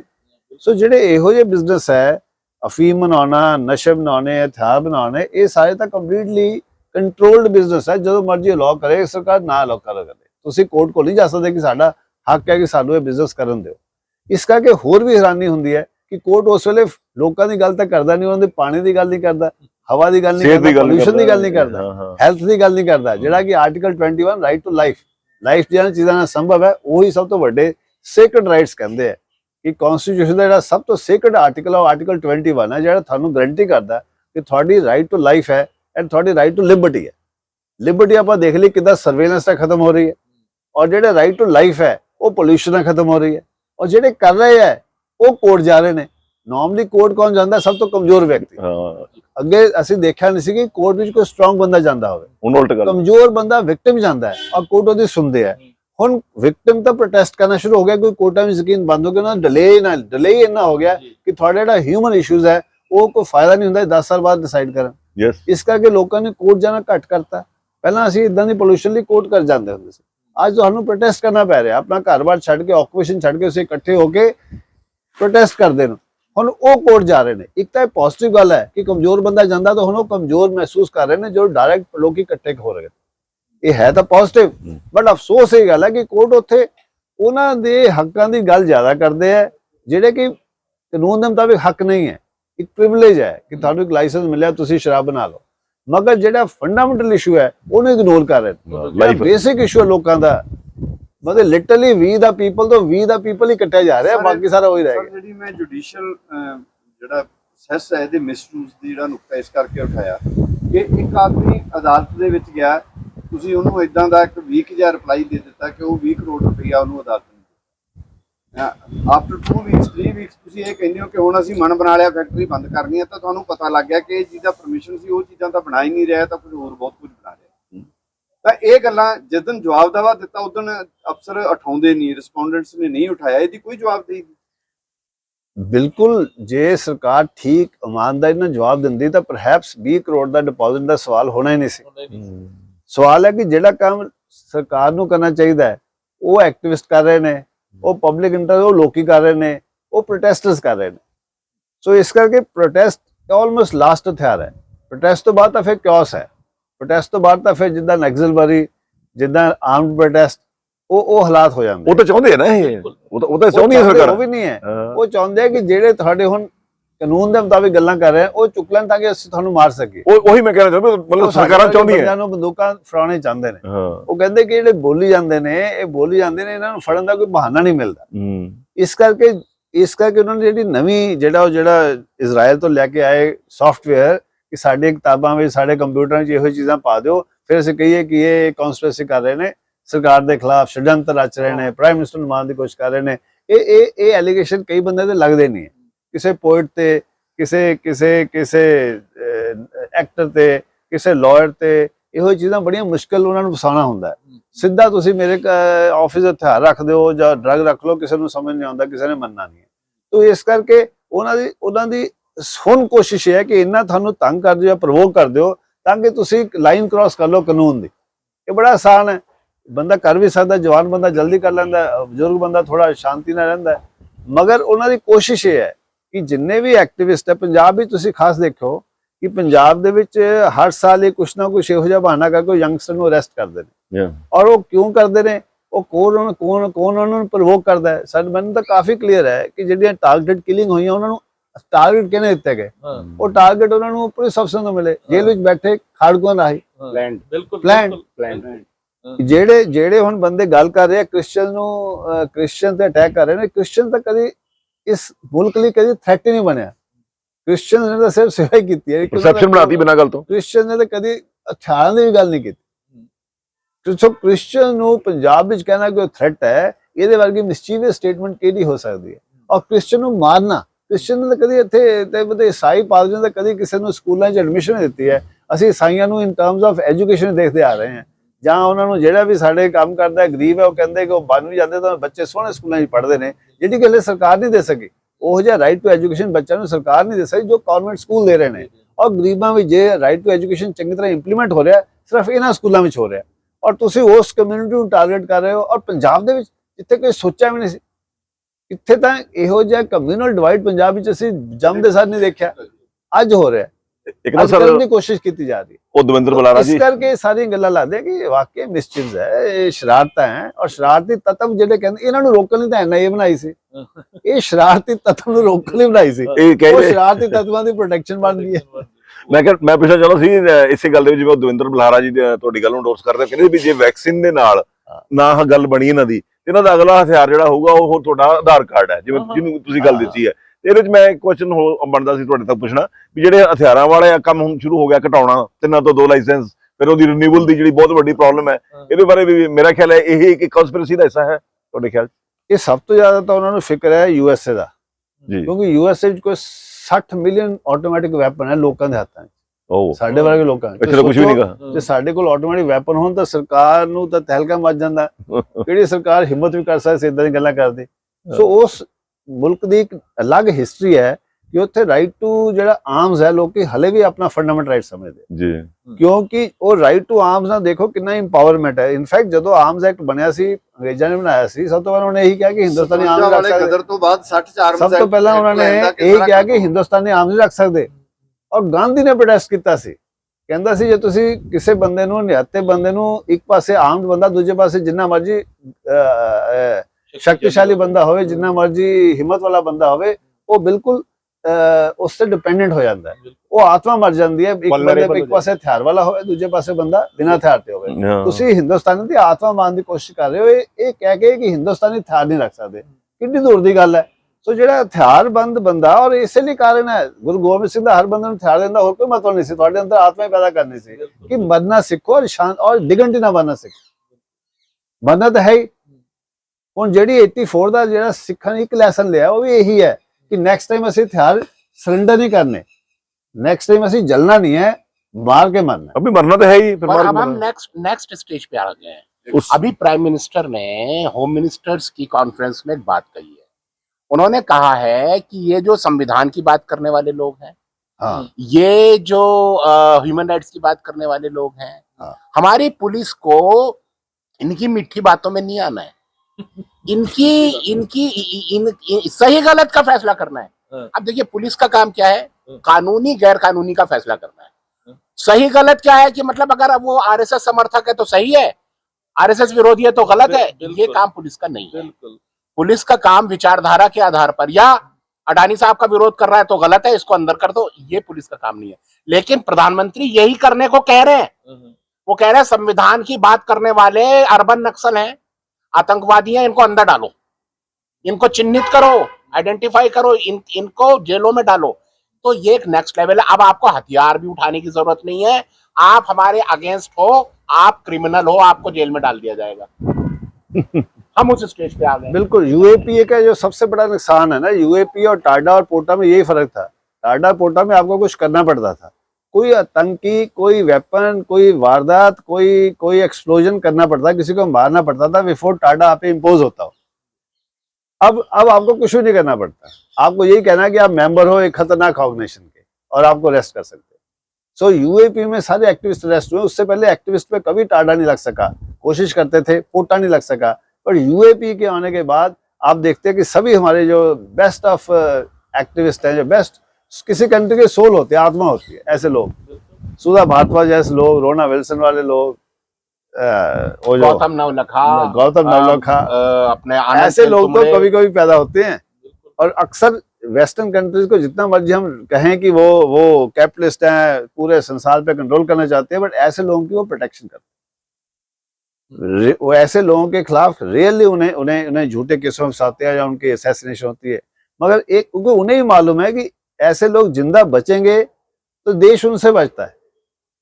क्योंकि ये लोग उस बात की बात है कि कभी कभी हम ठीक दिशा पे चलेंगे तो इन्हीं लोगों के कहने पे चलेंगे। सर एक होर बड़ी इंटरेस्टिंग गल कल उन्होंने कही जी, वो 1 रुपए ਦੇ ਸਿੱਕਿਆਂ ਵਾਲੀ ਮੈਂ ਡਿਸਕਸ ਕਰਨੀ ਚਾਹੁੰਦਾ ਵੀ ਜਿਹੜਾ ਪਹਿਲਾਂ ਇੱਕ ਜਿਹੜਾ ਸਿੱਕਾ ਸੀ ਉਹਦੀ ਕੀਮਤ ਹੁੰਦੀ ਸੀ ਉਹਦੇ ਗ੍ਰਾਮ ਕੁ ਚਾਂਦੀ ਦੀ, ਠੀਕ ਹੈ। ਅੱਜ ਦਾ ਜਿਹੜਾ 1 ਰੁਪਈਆ ਹੈ ਉਹਨਾਂ ਨੇ ਰੇਟ ਕੀਤਾ 2900 ਰੁਪਈਆ, ਉਹਦੀ ਵੈਲਿਊ ਹੈ। ਜੇ ਸਾਨੂੰ ਤਾਂ ਇਸ ਗੱਲ ਦਾ ਪਤਾ ਹੀ ਨਹੀਂ ਹੈਗਾ, ਕਿਉਂਕਿ ਅਸੀਂ ਪੁਰਾਣੇ ਸਿੱਕੇ ਤੁਹਾਡੇ ਤੋਂ ਕਿਸੇ ਵੀ ਕੀਮਤ ਵਿੱਚ ਵਾਪਸ ਲਏ ਜਾਣਗੇ, ਪਹਿਲੀ ਗੱਲ ਤਾਂ। ਅਗਲੀ ਗੱਲ ਹੈਗੀ ਜਿੰਨੇ ਵੀ ਕਿਸੇ ਦੇ ਕਿਸਾਨ ਦੇ ਮਤਲਬ ਪ੍ਰੋਬਲਮ ਹੈਗੀ, ਕਿਸੇ ਦੀ ਲੋਨ ਦੀ, ਕਿਸੇ ਤਰ੍ਹਾਂ ਦੇ ਕੋਈ ਜੁਰਮਾਨੇ ਦੀ, ਜੋ ਵੀ ਹੈਗੀ, ਜੇ ਗਵਰਨਮੈਂਟ ਉਹਦੇ ਕੋਲ ਮੰਗਦੀ ਹੈ ਤਾਂ ਉਹ ਕਹਿੰਦੇ ਸੀ ਵੀ ਸਾਡੀ ਸੰਸਥਾ ਜਿਹੜੀ ਹੈ, ਉਹਨਾਂ ਦਾ ਨਾਮ ਲਿਆ ਸੀ, ਮੈਂ ਦੱਸੂਗਾ ਬਾਅਦ ਦੇ ਵਿੱਚ, ਹਰਿਆਣੇ ਤੋਂ, ਅਸੀਂ ਸਾਰੇ ਇੰਡੀਆ ਦੇ ਵਿੱਚ ਉਹ ਕੇਸ ਲੜ ਕੇ ਉਹ ਪੈਸੇ ਅਸੀਂ ਭਰਾਂਗੇ, ਕਿਉਂਕਿ ਉਹ ਪੈਸੇ ਬਣਦੇ ਹੀ ਕੁਝ ਨਹੀਂ ਹੈਗੇ ਉਸ ਕਰੰਸੀ ਦੇ ਹਿਸਾਬ ਨਾਲ। ਜੇ ਤੁਹਾਡੇ ਕੋਲ 60-80 ਲੱਖ ਰੁਪਏ ਦਾ ਜਾਂ ਜੇ ਕੋਈ ਲੋਨ ਹੈ ਤਾਂ ਉਹਦੇ ਕੁਝ 200-400-500 ਰੁਪਇਆ ਉਹਦਾ ਮਤਲਬ ਬਣਦਾ ਜੀ ਉਹਦੇ ਮੁਤਾਬਕ। ਔਰ ਕਹਿੰਦੇ ਸੀ ਅਸੀਂ ਕੇਸ ਕੀਤਾ ਔਰ ਸੁਪਰੀਮ ਕੋਰਟ ਨੇ ਖਹਿੜਾ ਛੁਡਾ ਰਹੀ ਹੈ ਕਿ ਕੇਸ ਵਾਪਸ ਲੈ ਲਓ, ਕਿੰਨੇ ਪੈਸੇ ਚਾਹੀਦੇ। ਆਰਬੀਆਈ ਆਨਸਰ ਨਹੀਂ ਕਰ ਰਹੀ, ਮਤਲਬ ਇਹਦੇ ਬਾਰੇ ਸਰ ਤੁਸੀਂ ਜੇ ਕੋਈ ਤੁਹਾਡੇ ਧਿਆਨ 'ਚ ਹੈ ਤਾਂ ਦੱਸਿਆ ਜੀ, ਨਹੀਂ ਤਾਂ ਕਮਾਲ ਦੀ ਗੱਲ ਹੈ ਕਿ ਆਪਾਂ ਵੀ ਆਉਣ ਵਾਲੇ ਸਮੇਂ 'ਚ ਮੈਸੇਜ ਕਰਾਂਗੇ ਵੀ ਕਰਜ਼ੇ ਕੁਰਜ਼ੇ ਦੇਣੇ ਸਾਡਾ ਕੋਈ ਬਿਲਕੁਲ ਵਾਪਸੀ ਦਾ ਕੋਈ ਜਿਹੜਾ ਹੈਗਾ ਉਹ ਹੈ ਨਹੀਂ। ਸਾਡਾ ਰਾਈਟਸ ਜਿਹੜੇ ਹੈਗੇ ਆ ਉਹਦੇ ਮੁਤਾਬਕ ਕਰੰਸੀ ਦੇ ਦਿੱਤੇ ਜਾਣ ਸਾਨੂੰ। ਜਿਸ ਤਰ੍ਹਾਂ ਦਾ ਉਹ ਡਿਟੇਲ ਸਾਰੀ ਲੈ ਕੇ ਆਪਾਂ ਦੁਬਾਰਾ ਕਦੇ ਗੱਲ ਕਰਾਂਗੇ। ਉਹ ਕਮਾਲ ਦੀ ਗੱਲ ਹੈ ਕਿ ਅੱਜ ਵੀ 1 ਰੁਪਏ ਦਾ ਸਿੱਕਾ ਹੈ, ਉਹਦੀ ਕੀਮਤ 2900 ਰੁਪਈਆ, ਸਾਨੂੰ ਕਿਸੇ ਨੂੰ ਪਤਾ ਹੀ ਨਹੀਂ। ਹਾਂ ਬਿਲਕੁਲ, ਉਹਦਾ ਸਰ ਬੇਸ ਜਿਹੜਾ ਲਿਆ ਜਿਹੜੀ ਗੱਲ ਸਮਝ ਪੈਂਦੀ ਹੈ, ਜੇ ਆਪਾਂ ਸਿੰਪਲ ਤਰੀਕੇ ਨਾਲ ਵੀ ਸਮਝਣਾ ਹੋਵੇ ਵੀ ਜੇਕਰ ਅੱਜ ਤੋਂ 100 ਸਾਲ ਪਹਿਲਾਂ ਇੱਕ 1 ਰੁਪਏ ਦਾ ਸਿੱਕਾ ਬਣਿਆ, ਉਹਨੂੰ ਮੰਨ ਲਓ ਕਿ 11 ਗ੍ਰਾਮ ਚਾਂਦੀ ਦਾ ਬਣਿਆ ਉਹ, ਠੀਕ ਹੈ ਜੀ। ਹੁਣ ਅੱਜ ਉਹ 11 ਗ੍ਰਾਮ ਚਾਂਦੀ ਦੀ ਅੱਜ ਦੀ ਵੈਲਿਊ ਹੋਣੀ ਚਾਹੀਦੀ ਹੈ। ਅੱਜ 11 ਗ੍ਰਾਮ ਚਾਂਦੀ ਦੀ ਮੰਨ ਲਈਏ ਕਿ 3000 ਰੁਪਏ ਵੈਲਿਊ ਹੈ। ਸੋ ਇਸ ਰੁਪਈਏ ਨੂੰ, ਇਸ ਸਿੱਕੇ ਨੂੰ 3000 ਦਾ ਹੋਣ ਦੀ ਬਜਾਏ ਇਹਨੂੰ ਇੱਕ ਤੇ ਕਿਹਨੇ ਰੱਖਿਆ? यही तो एक तरह नवी लुट है ना, एक इनविजिबल लुक है, लुट है। वो की है कि जो 2000 साल पहला 1 ग्राम सोने दी जो चीज खरीद सकती, 1 ग्राम सोना हले भी उन्नी चीज खरीद ले। 1 ग्राम सोने दा वैल्यू नहीं घटी, इसलिए हर संभव कोशिश करती सरकार कि तुसी अपने हाथ ना हथियार रखो तो ना सोना रखो, ना करेंसी। हाँ, करेंसी नहीं, करेंसी पेपर है, तो रास्ता को उन्होंने दिखाता ही कागज है, बड़ा फिर टूट गया। हुन चाहते कि तुसी सोना रखो, क्योंकि सोना हले भी उन्ना कीमती है, चांदी हले भी उन्ना कीमती है। इसी करके वो हर संभव कोशिश करती है, स्कीमा, डीमैट स्कीम, ये करो वो करो, तुसी हर बिजनेस करो बट सोना नहीं रखो, सोना दिओ दे सानू। सो इस करके हले भी जे किसी ने आजाद जिंदगी जीनी है, जे समझदार है, तो घट्टो घट कुछ सोना और सानू ट्रेडिशनल विजडम ठीक लगती है कि सारे ट्रेडिशनल बुजुर्ग, साड़ी औरतां, साडे मामा हमेशा थोड़ा सोना क्यों रखते हैं सी कि मुसीबत या सोना काम आंदा या हथियार काम आंदा, ये दूजा। अब बाकी सेहत तो होनी है। अब बाकी जेडी भाईचारा जेडे पिंड विच 47 विच रौले नहीं पाए, ਉਹੀ ਸੀ ਇੱਥੇ ਪਿੰਡ ਭਾਈਚਾਰਾ ਸੀ। हर पिंड ਵਿੱਚ मुस्लिम ਸੀ, हर पिंड ਵਿੱਚ सिख ਸੀ, हर पिंड ਵਿੱਚ हिंदू ਸੀ। ਜਿਹੜੇ ਇਕੱਠੇ ਸੀ ਉੱਥੇ ਕੁਝ ਨਹੀਂ ਹੋਇਆ। ਸਾਡੇ ਦਾਦਾ ਜੀ ਕਹਿੰਦੇ ਜਿਹੜੇ ਪਿੰਡ ਵਿੱਚ ਕੁਝ ਨਹੀਂ ਹੋਇਆ, ਜਿੱਥੇ ਇਕੱਠੇ ਸੀ ਉੱਥੇ ਕੁਝ ਨਹੀਂ ਹੋਇਆ। ਉਹ ਸਾਰਾ ਪਿੰਡ ਇਕੱਠਾ ਹੋ ਗਿਆ। ਉਹ ਆਏ ਬਾਹਰੋਂ ਜਿੱਦਾਂ ਹਲੇ ਵੀ ਦੰਗਾਈ ਜਿਹੜਾ ਮਿਸਚੀਵੀਅਸ ਐਲੀਮੈਂਟ ਆਏ, ਜਦ ਦੇਖਿਆ ਪਿੰਡ ਇਕੱਠਾ ਭੱਜ ਗਏ। ਪਿੰਡ ਦੇ ਉੱਤੇ ਕਬਜ਼ਾ ਕਰਨਾ ਬਹੁਤ ਔਖਾ ਹੈ, ਕਿਉਂਕਿ ਜੇ ਛੋਟੀਆਂ ਛੋਟੀਆਂ ਗਲੀਆਂ ਹੁੰਦੀਆਂ ਟ੍ਰੈਡੀਸ਼ਨਲ ਪਿੰਡਾਂ ਦੀਆਂ, ਐਂਟਰ ਕੌਣ ਕਰਦਾ? ਸਭ ਗਲੀਆਂ 'ਚ ਉਹਨਾਂ ਨੇ 4-4 ਬੰਦੇ ਰੱਖਤੇ, ਸਾਰੇ ਭੱਜ ਗਏ। ਪਿੰਡ ਵਿੱਚ ਉੱਥੇ ਕਤਲੇਆਮ ਹੋਇਆ ਪੰਜਾਬ ਵਿੱਚ, ਜਿੱਥੇ ਪਿੰਡ ਹੀ ਡਿਵਾਈਡ ਹੋ ਗਏ। बहुत बढ़िया। सो इस करके जेड़ा करेंसी का चक्कर एक बार समझ आए तो थानू पता लगता जिन्होंने ये कहते ना डेफिसिट फाइनेंसिंग या इन्फ्लेशन, वो किदां गरीबां तो अमीरां तक लैके जांदा। करेंसी इनिशियली तो इदां शुरू हुई सी कि जिन्ना तुहाडे कोल असली एसेट्स है, जिन्ना सोना उन्ने तुसी नोट बना सकदे। बिल्कुल शुरुआत भी किदां होई सी कि सोना थोड़ा औखा है, जब तो इस करके तुसी उस जगह पर्ची बना दो कि मेरे को 1 ग्राम सोना, 1 ग्राम की पर्ची बना दो। पर्ची पुर्ची तुसी चोरी भी औखी हुंदी, इन्नी नहीं हुंदी, आसान है। तो उन्होंने कहा बैंकां में सोना रख दो, उन्नी करेंसी वो प्रोड्यूस कर सकते, जिन्नी सरकार को सोना उन्नी करेंसी प्रोड्यूस कर दे। अगे लिखा हुंदा सी I hereby promise to give, note आया ना, ये इनिशियल कांसेप्ट ये सी। इस करके इन्फ्लेशन नहीं हो सकती, क्योंकि जिन्नी प्रोडक्शन है, जिन्ने सोना उन्ना की बन सकती सी। इन्फ्लेशन की है कि थोड़े को सोना हैगा 10 ग्राम, पहला 10 नोट से 100 नोट छापते, हुण चीज़ां तो उन्नियां रह गई, प्रोडक्शन भी उन्नियां, खरीदण चीज़ां उन्नियां रह गई। नोट आ गए 100, हर बंदे को ज्यादा हो वही चीज तुसीं 2 रुपए दी दोगे, चीज़ां तो उन्नियां ही है। सो इहनूं कहंदे थोड़ी तनख्वाह सेम रह गई, कीमत वध गई डबल, तो थोड़ी तनख्वाह एक्चुअली अद्धी रह गई। जब तक सोवियत यूनियन विच कॉम्युनिस्ट रूल सी, जब तक ये चक्कर नहीं सी पिया करेंसी दा हेरा फेरी दा, उद तक उत्थे 30 साल दे ब्रेड दी कीमत नहीं सी बदली, क्योंकि वो डिसिपलिन है, उन्नी करेंसी नोट सी जिन्नी उन्हां कोल सोना सी, जिन्ना उन्ने ਉਹਦੇ कोई 30 साल तक उत्थे ब्रेड ਦੀ कीमत नहीं सी। उत्थे होर 1000 तरह दी प्रॉब्लम होणगीਆਂ, घट्टो घट ब्रेड ਦੀ कीमत ਜਾਂ ਕਿਸੇ चीज़ ਦੀ कीमत 30 साल ਦੇ ਨਹੀਂ ਵਧੀ ਸੀ। ਇਹ ਸ਼ੁਰੂ ਹੋਇਆ ਜਦੋਂ ਇਹ ਸ਼ੁਰੂ ਤਾਂ ਵੈਸੇ USA ਤੋਂ ਹੋਇਆ। 70 ਤੱਕ ਜਦੋਂ ਸੈਕੰਡ ਵਰਲਡ ਵਾਰ ਵਿੱਚ ਪਾਵਰ ਸ਼ਿਫਟ ਹੋਈ ਤਾਂ ਮੇਜਰ ਜਿਹੜਾ ਲੋਕਾਂ ਨੇ ਜਦੋਂ ਸੈਕੰਡ ਵਰਲਡ ਵਾਰ ਵਿੱਚ सोना USA शिफ्ट करता यूरोपियन कंट्री ने कि शायद इत्थे सेफ रहेगा, तो बड़े जेडे छोटे फ्रांस उसने पहले अपना सोना शिफ्ट करता उधर यूएसए उदो जो सेकंड वर्ल्ड वार खत्म हो तो मंगन लग पे। हुण इन्हां नूं प्रॉब्लम हो गई, सोना देना कोई नहीं चाहता, चाहे मुल्क हो चाहे बंदा हो। इन्हां को लगा कि जे असीं सारा सोना शिफ्ट कर देंगे तो साडी पावर घट जाएगी, साडी करेंसी की पावर घट जाएगी, असीं उस ज़्यादा करेंसी नहीं छाप सकांगे। इंटरनेशनल ट्रेड है, सारी दुनिया च करेंसी ट्रेड हुंदा। फिर इन्हां ने 1970 दे विच अपने आप नूं डिलिंक कर लिया कि dollar is not to link with gold, उन्होंने गोल्ड स्टैंडर्ड कहते हैं। फिर इन्होंने उस तो पहला इन्होंने एग्रीमेंट की ऑयल प्रोड्यूसिंग कंट्री दे विच कि तुसीं जिहड़ा तेल है ना सिर्फ डॉलर च बेचोगे। सारी दुनिया नूं ऑयल दी लोड़ है, तो सारी दुनिया की मजबूरी पै गई कि डॉलर लैन, सानू डॉलर क्यों 100 रुपए पै रहे, ये अरेंजमेंट कर लिया उन्होंने, सब ने एग्रीमेंट कर लिया कि तुसीं सिक्योरिटी देवांगे, तुसीं सिर्फ ऑयल डॉलर। किसी को समझ नहीं आया कि क्यों कर रहे हैं, उन्होंने कहा सानू किस फर्क पैंदा, ऐसा किसी करेंसी बेचना ही है, डॉलर बेच देंगे। उन्होंने सब ने एग्रीमेंट कर लिया। ਬਟ ਦੁਨੀਆ ਲਈ ਕੀ ਪ੍ਰੋਬਲਮ ਹੋਗੀ, ਹਿੰਦੁਸਤਾਨ ਮੁਲਕ ਲਈ ਸਾਨੂੰ ਡਾਲਰ ਚਾਹੀਦੇ, ਡਾਲਰ ਕੀ ਕਰਾਂਗੇ, ਆਪਣੇ ਸਸਤੇ ਦੇਵਾਂਗੇ ਚੀਜ਼ਾਂ, ਸਾਡੇ ਕੱਪੜੇ ਰਿਸੋਰਸ ਸਾਰਾ ਸਸਤੇ ਦੇ ਰਹੇ हैं, ਸਿਰਫ ਉਹ ਫਜ਼ੂਲ ਦੇ ਕਾਗਜ਼ ਲੈਣ ਲਈ, ਜਿੱਤੇ ਡਾਲਰ ਲਿਖਿਆ ਹੈ, ਫੋਟੋ ਲੱਗੀ ਉਹਨਾਂ ਦੀ ਕੁਈਨ ਕੁਆਨ ਦੀ, ਉਸ ਚੱਕਰਾਂ ਦੇ ਵਿੱਚ ਅਸੀਂ ਗਰੀਬ ਰਹੇ ਹਾਂ। ਔਰ ਜਦ ਔਰ ਸੱਤਾ ਦੇ ਵਿੱਚ ਇਹਨਾਂ ਨੂੰ ਮੌਜ ਲੱਗ ਗਈ, ਜਦੋਂ ਇਹਨਾਂ ਨੇ ਦੇਖਿਆ ਕਿ ਸਭ ਤੇ ਡਿਪੈਂਡੈਂਟ ਹੋ ਗਏ, ਡਾਲਰ ਨੂੰ ਕੋਈ ਗੋਲਡ ਨਾਲ ਲਿੰਕ ਨਹੀਂ ਕੀਤਾ, ਜਿੰਨੇ ਮਰਜ਼ੀ ਡਾਲਰ ਛਾਪ ਲਓ, ਇਸ ਤਰ੍ਹਾਂ ਇਹਨਾਂ ਨੇ ਵਰਲਡ ਬੈਂਕ ਬਣਾ ਲਿਆ, ਇਸ ਤਰ੍ਹਾਂ ਲੋਨ ਦਿੱਤੇ, ਲੋਨ ਤੇ ਇੰਟਰਸਟ ਲਾਇਆ, ਤੁਸੀਂ ਗਰੀਬ ਹੁੰਦੇ ਗਏ। ਹਰ ਕੰਟਰੀ, ਜਿਹੜੇ ਕੰਟਰੀ ਨੇ ਆਇਲ ਵੇਚਣ ਦੀ ਕੋਸ਼ਿਸ਼ ਕੀਤੀ ਬਿਨਾਂ ਡਾਲਰ ਤੋਂ, ਉਹਨਾਂ ਨੂੰ ਮਿਲਟਰੀ ਇਨਵੇਡ ਕੀਤਾ। ਇਰਾਕ ਨੇ ਕੋਸ਼ਿਸ਼ ਕੀਤੀ, ਲੀਬੀਆ ਨੇ ਕੋਸ਼ਿਸ਼ ਕੀਤੀ, ਕੋਲੰਬੀਆ ਨੇ ਕੋਸ਼ਿਸ਼ ਕੀਤੀ, ਹਰ ਕੰਟਰੀ ਨੇ। ਇੱਕ ਈਰਾਨ ਰਹਿ ਗਿਆ ਜਿਹਨੂੰ ਹਰ ਰੋਜ਼ ਡਰਾਉਂਦੇ ਨੇ, ਇੱਕ ਈਰਾਨ ਰਹਿ ਗਿਆ, ਹੁਣ ਇੱਕ ਰਸ਼ੀਆ ਨੇ ਹਿੰਮਤ ਕੀਤੀ ਹੈ ਸਾਨੂੰ ਦੇ ਰਿਹਾ, ਅਸੀਂ ਮਾੜੀ ਮੋਟੀ ਹਿੰਮਤ ਕੀਤੀ ਆਪਣੀ ਮਜਬੂਰੀ ਲਈ ਕਿ ਅਸੀਂ ਖਰੀਦ ਰਹੇ ਹਾਂ ਬਿਨਾਂ ਡਾਲਰ ਤੋਂ। ਮਗਰ ਇਹ ਜਿੱਦਾਂ ਸਾਹੂਕਾਰ ਦੀਆਂ ਗੇਮਾਂ ਉਦਾਂ ਦੀਆਂ ਗੇਮਾਂ ਹੈ, ਵੱਡੇ ਮੁਲਕ ਦੇ ਚੱਲ ਰਹੀਆਂ। ਅਸੀਂ ਗਰੀਬ, ਸਾਡਾ ਬਾਦ 1 ਰੁਪਿਆ, ਤੁਹਾਡਾ ਮੁਲਕ 1 ਰੁਪਿਆ, ਉਹਦਾ ਕੀ ਮਤਲਬ ਹੈ ਕਿ ਇਹ 100 ਰੁਪਏ ਦੇਣਾ ਪਵੇ 1 ਡਾਲਰ ਖਰੀਦਣ ਲਈ। ਐਂਡ ਵਾਈ ਸ਼ੁਡ ਡਾਲਰ ਲੋੜ ਕੀ ਹੈ, ਸਭ ਕੁਝ ਤਾਂ ਅਵੇਲੇਬਲ ਹੈ, ਰੋਟੀ ਇੱਥੇ ਹੈ, ਸਾਨੂੰ ਡਾਲਰ ਦੀ ਲੋੜ ਕੀ ਹੈ।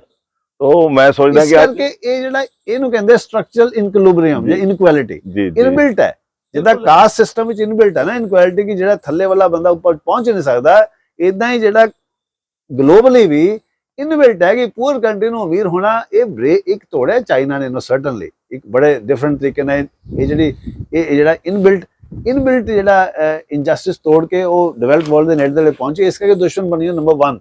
ਬਾਕੀ ਜਿਹੜਾ ਅਸੀਂ ਵੀ ਕਰ ਸਕਦੇ ਸੀ, ਬਟ ਅਸੀਂ ਉਹਨਾਂ ਚੰਗਲ 'ਚ ਫਸ ਗਏ। ਤਾਂ ਮੈਂ ਕਹਿਣਾ ਚਾਹੁੰਦਾ ਜਿਹੜਾ ਕਿ ਅੱਜ ਦੀ ਇਹ ਗੱਲਬਾਤ ਆਪਣੀ ਹੋਈ ਇਹਦੇ ਚ ਅੱਜ ਆਪਾਂ ਇਹਦਾ ਕਨਕਲੂਜਨ ਕਰਨਾ ਹੋਵੇ ਤਾਂ 3 ਮੈਸੇਜ ਜਿਹੜੇ ਹੈਗੇ ਆ ਆਪਾਂ ਇਹਦੇ ਚੋਂ ਕੱਢ ਸਕਦੇ ਕਿ ਜਿਹੜਾ ਵੀ ਆਪਾਂ ਘੱਟੋ ਘੱਟ ਪੰਜਾਬ 'ਚ ਬੈਠੇ ਤਾਂ ਪੰਜਾਬੀਆਂ ਦੀ ਜੇ ਗੱਲ ਕਰੀਏ ਤਾਂ ਨੰਬਰ 1 ਗੋਲਡ ਨੂੰ ਬਚਾਓ, ਜ਼ਮੀਨ ਨੂੰ ਬਚਾਓ ਤੇ ਆਪਣੀ ਸੁਰੱਖਿਆ ਵਾਸਤੇ ਹਥਿਆਰ ਜਿਹੜਾ ਹੈਗਾ ਤੁਹਾਡੇ ਕੋਲ ਹੋਣਾ ਜ਼ਰੂਰੀ ਹੈ। ਇਹ 3 ਜਿਹੜੀ ਅੱਜ ਦੀ ਗੱਲਬਾਤ ਦੇ ਮੈਂ ਸਮਝਦਾ ਕਿ ਇੱਕ ਮੈਸੇਜ ਜਾਣਾ ਚਾਹੀਦਾ। ਇਹ 3 ਚੀਜ਼ਾਂ ਜੇ ਅਸੀਂ ਬਚਾਈ ਰੱਖਾਂਗੇ ਤਾਂ ਸਾਡੀ ਇੰਡੀਵਿਜੂਅਲਿਟੀ, ਸਾਡੀ ਸੁਤੰਤਰਤਾ ਔਰ ਹਿੰਦੁਸਤਾਨ ਦੀ ਆਜ਼ਾਦੀ ਪੰਜਾਬ ਤੋਂ ਨਿਕਲਣੀ, ਗੁਲਾਮੀ ਵੀ ਪੰਜਾਬ ਤੋਂ ਨਿਕਲਣੀ। ਜੀ ਇਹ ਵੀ ਆਲਮੋਸਟ ਸਰਟਨ ਹੈ।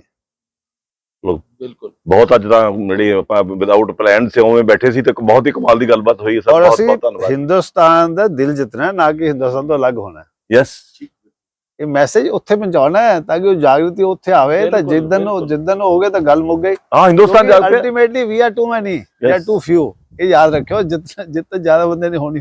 ਪੰਜਾਬ ਤੇ ਬੰਗਾਲ ਦੀ ਵੀ ਤਾਲਮੇਲ ਤੁਸੀਂ ਜਾਣਦੇ ਹੀ ਹੋ, ਠੀਕ ਹੈ, ਉੱਠੇਗਾ। ਹਾਂ, आजादी में आदिवासी का भी बहुत महत्वपूर्ण, बहुत बड़ा महत्व। बहुत शुक्रिया। Thank you.